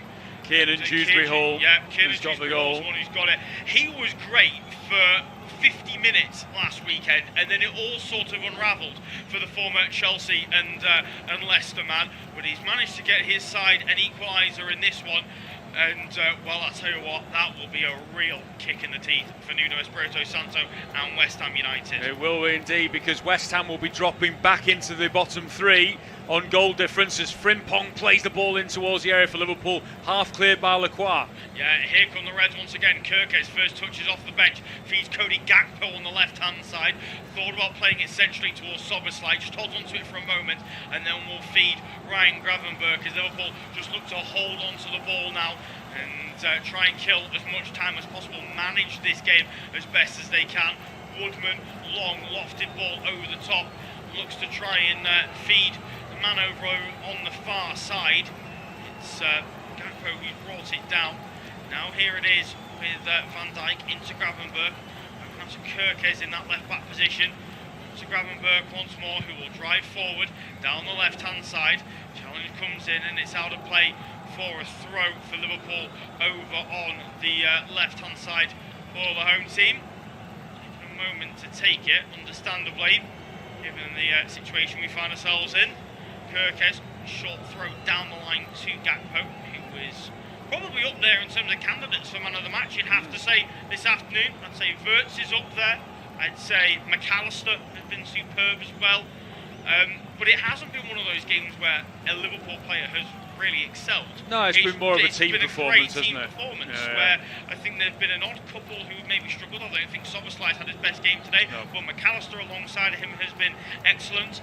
I thought maybe Andy Robertson struggled at times defensively, but Van Dijk's covered him well, Konate's defended well, and then Freddie Woodman has had a superb. Do you know what, actually? I'm going to take it back. I actually think Freddie Woodman's man of the match. Yeah, no, two excellent saves. In fact, three. Yeah. Because two in the first half, and then that was a really good block to deny Sarr when we thought he'd injured his knee in the process, as well as Gravenberch has absolutely flown into a tackle here and is going to get a yellow card for his troubles. I think it's one of those that he got turned in the middle of the pitch by Ismaila Sarr, who was bursting forward, and Gravenberch said, I can't allow you to get any further. It brought him down on the halfway line. I would strongly argue that's a good free kick to give away. Well, I don't like to condone, that style of football, but it is a good free kick to give away. It's whenever I see a midfielder give one of those away, I always think back to the NBA in the 2000s Hacker Shack, where you just foul Shaquille O'Neal, not to worry about. Dominic Soboslai is being given a yellow card as well, presumably for his protestations in that decision with Andy Madley. As Palace moved the ball well down the left-hand side, Pino now ball into the box, is defended well by Virgil van Dijk, cleared away, out of danger at least for the moment, although it's out of play for a Crystal Palace goal on the near side, which normally means a long ball in from Chris Richardson. In fact, it's out of play for a corner as 7 minutes are held up by Paul Tierney on the side of the pitch. I'd be surprised, if that's Soboslai. I think that they might have put the wrong graphic up there and that it was Gravenberch who got yellow carded, but we'll see. Palace have got themselves a corner. Could there be a dramatic twist to this game at the end? Yeah, we will have to wait and see. Palace once again load up the penalty area. Corner ready to be swung in by Adam Morton. Is swung in by Adam Morton towards the near post. Good header away. Dominic Soboslai, secondary clearance isn't fantastic from Frimpong, but it does enough to get the ball away from danger. Morton then thought he was fouled on the edge of the penalty area, but play will continue as the Reds drive forward on the counter-attack. Here's Florian Wirtz, Frimpong to his left, uses the Dutch international. Frimpong, left-footed ball in. Oh, he's got that horribly wrong. He played a ball in early with his left boot, Jeremy Frimpong, which I've watched a lot of Liverpool this season. I have not seen Jeremy Frimpong use his left foot too often. This cross is exactly why. That's why he doesn't. You've seen it. He's absolutely blazed it over at the back of the goal. I can tell you, by the way, talking of goals, the drama at the London Stadium, because West Ham have scored another goal late on, and Callum Wilson, 3 minutes into stoppage time, has made it West Ham 2, Everton 1. Spurs will be back in the relegation zone if that scoreline stays the way it is. Liverpool, meanwhile, looking for a third. Yeah, great ball over the top, looking for Cody Gakpo. Has he brought down his man in the build-up? Referee says yes, and that it will be a free kick.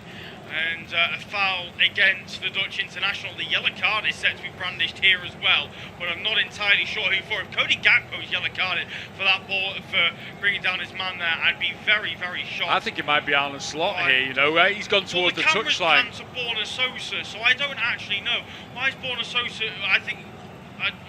That was he's caught. Yeah, he was caught caught Frimpong late in the build-up. That's why we were seeing replays of another opportunity as that challenge comes in.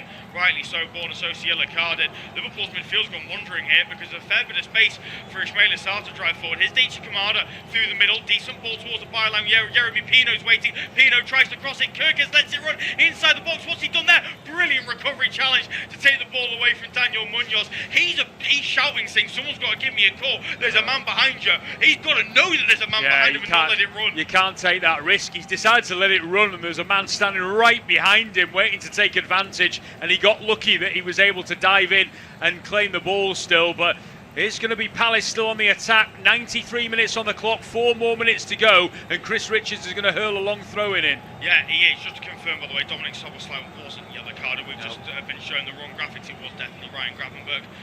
Throw-in taken short will then be hoisted in by Daniel Munoz. Wirtz will then win the loose ball after the initial header from Ibrahima Konate. And Liverpool now being ordered to step up by the fans around Anfield. You can imagine the nerves around the ground at the moment.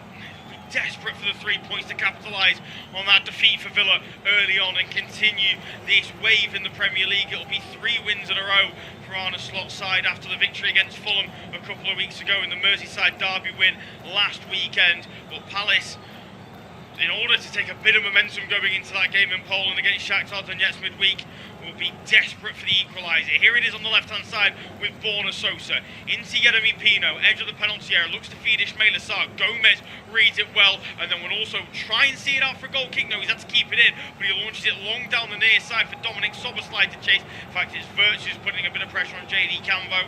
But the Frenchman does well to hold on to it, lay it off to Lacroix, and then get Palace moving once more. Here's Deichi Kamada, who's been quiet in the second half. I really did think he'd be more involved trying to get Palace back into the game, but he's been all Wharton in the midfield for the Eagles this afternoon. As Pino, lovely first touch, second touch, less good, and well challenged in the end by Joe Gomez. Ball laid off to McAllister, who will float one over the top looking towards Florian Wirtz. Forces JD Cambo to put it out of play for a throw-in, and Liverpool have got the ball right down the other end of the field, exactly where they want it. He is exhausted, Florian Wirtz. Florian Wirtz is just absolutely crouched over down in front of the main stand at Anfield at the moment, just biding his time to take this throw in. He's shattered. He's worked his socks off today, but Liverpool looking to try and keep this ball at the Kop end at the moment, as Crystal Palace have had some momentum over the last sort of 15 minutes of this second half. Joe Gomez has been given the ball instead, and he might well throw this one in towards the penalty area, and he does. Yeah, he does. It's not a huge number of red shirts in there, but it will find its defence. Oh, what a goal! What an unbelievable goal from Florian Wirtz. Brilliant throw from Joe Gomez to feed McAllister. Shows great composure to lay it off, and Wirtz, who has been down on his haunches for the last 30 seconds, finds the last bit of energy to win the game for Liverpool. Brilliant finish from the German. Liverpool 3, Crystal Palace 1. All 3 points staying in Merseyside. Well, he might be shattered, but he certainly can still hit the ball, and he's absolutely caught that with his laces. Gomez has thrown the ball into the penalty area. McAllister, isn't it, who lays it back into the path of Wirtz, and what a hit off the far post. Dean Henderson fuming because he could almost see it coming and the Palace defence couldn't, and Florian Wirtz had his some strike with his right boot. Just watching it from another angle now, it was good play from McAllister. He has caught that as sweet as a nut in off the far post, and surely now that's 3 points for Liverpool. How much praise have we given to Adam Wharton this afternoon, saying this is a huge game for him? McAllister's not having a great season.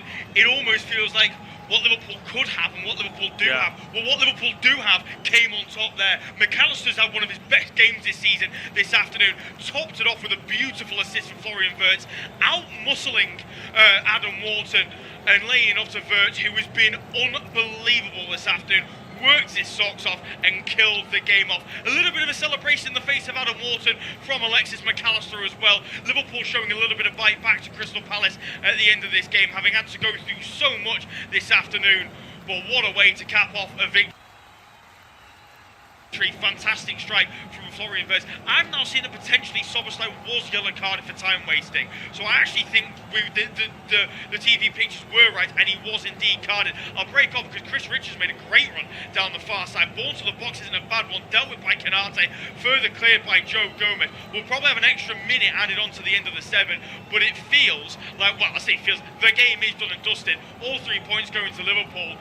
And we'll all focus now to the game against Manchester United next weekend. It does. I don't remember a Manchester United-Liverpool game so late in the season, I have to say. But it will be 3rd against 4th as things stand, as Frimpong has just slid 10 yards on his hip to see the ball out of play ahead of Sosa. And I think once Liverpool take this, they won't even... The referee blows his full-time whistle. Beaten Crystal Palace by 3. That horrendous run against the Eagles, a big 3 points to take advantage after Aston Villa lost earlier in the day. Liverpool up to 4th in the table. They've beaten Crystal Palace by 3 goals to 1.